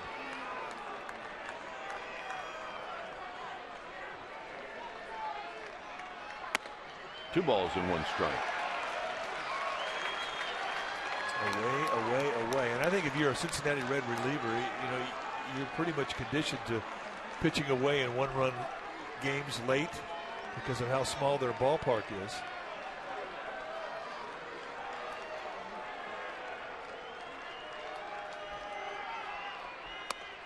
Two and 2. So Leake steps out, adjusts the batting gloves.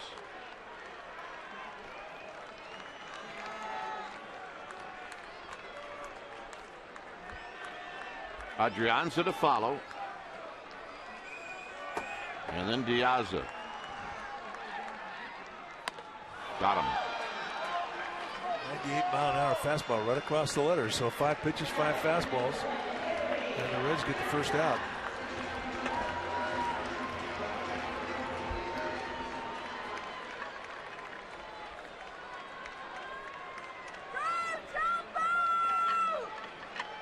So Adrianza hit by a pitch in the 8th inning. He's 0 for 3.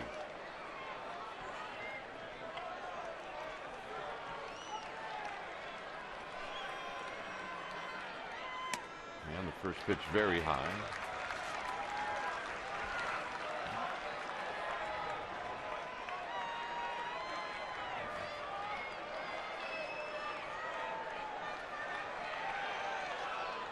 Giants need a base runner. There's a strike.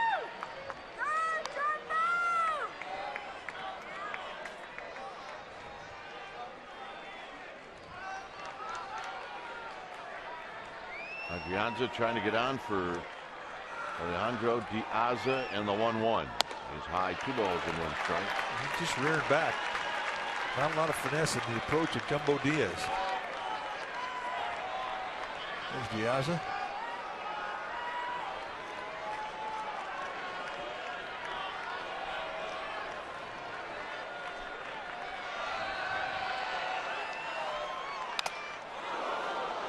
Two and 2. Got a piece of plate umpire Andy Fletcher. So Tucker Barnhart doing Fletcher a favor, just taking a walk out to the mound just to give his umpire a chance to regroup. Professional courtesy. That was a nice thing to do. Well, guys that spend their life in the squad. They have an unwritten code to kind of protect each other.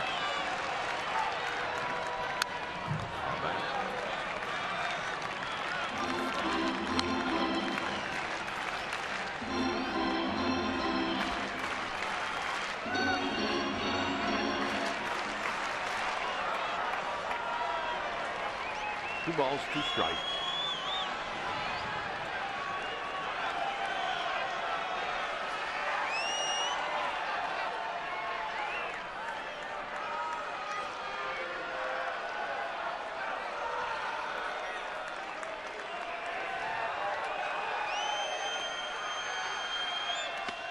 The dirt. Yeah, that was got him on the foot again. They're hitting right-handed against Chapman. Chapman hit him on the top of the left foot with a fastball at 98.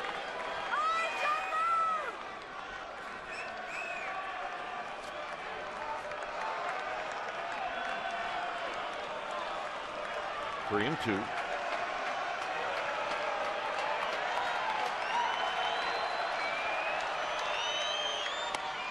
Got him. So an elevator fastball right across the letters on the 3-2. Two strikeouts in a row for Diaz, and the Giants down to their last out.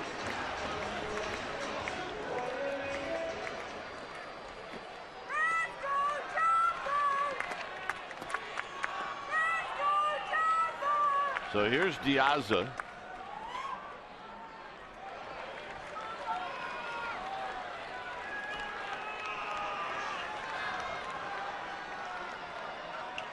Diaz has had 2 at-bats in this game after coming in on a double switch and has struck out both times.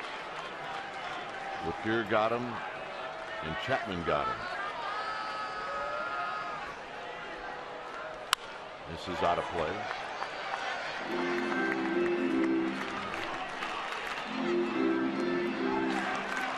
Dodgers and Rockies are in the 12th.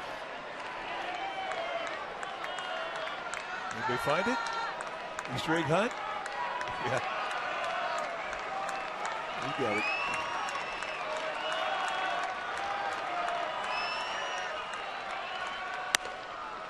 High 2-1.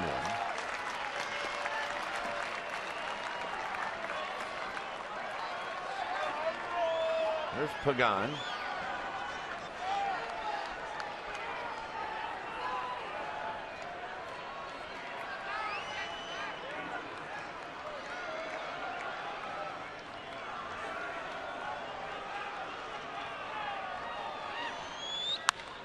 Hit down the left field line.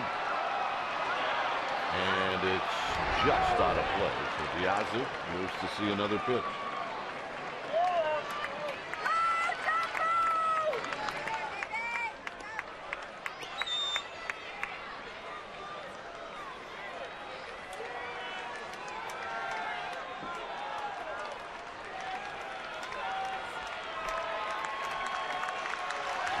Diaz.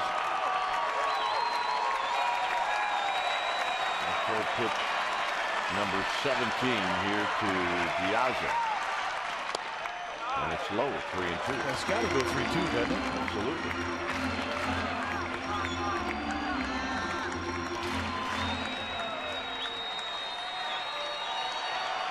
Diaz putting up a fight.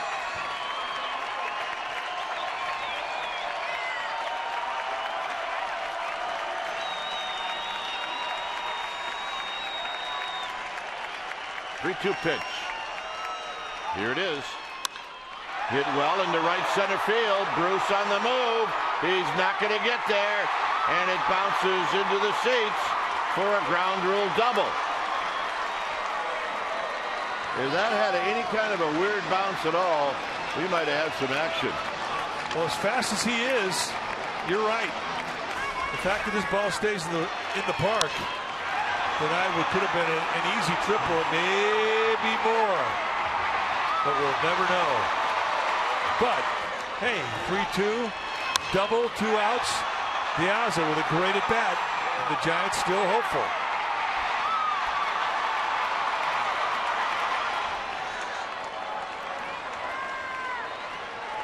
Again, to set the arms in the outfield, a good arm A great arm in right with Bruce. A good arm in center. No arm in left. Great speed at second base.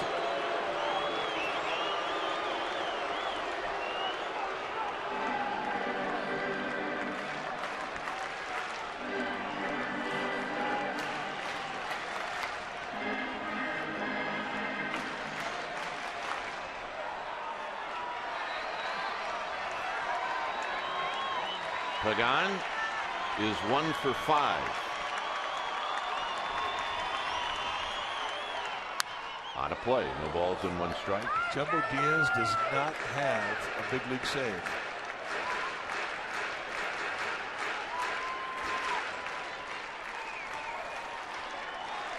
Game now over 4 hours long.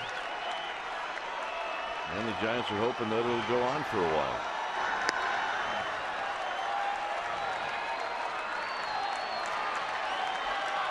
So it's 0-1 to Angel Pagan, who's swinging the bat pretty well.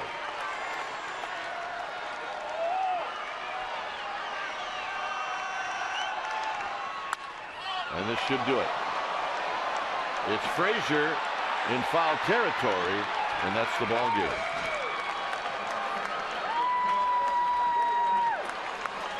So this game goes 10 innings, and the Giants drop a tough one. They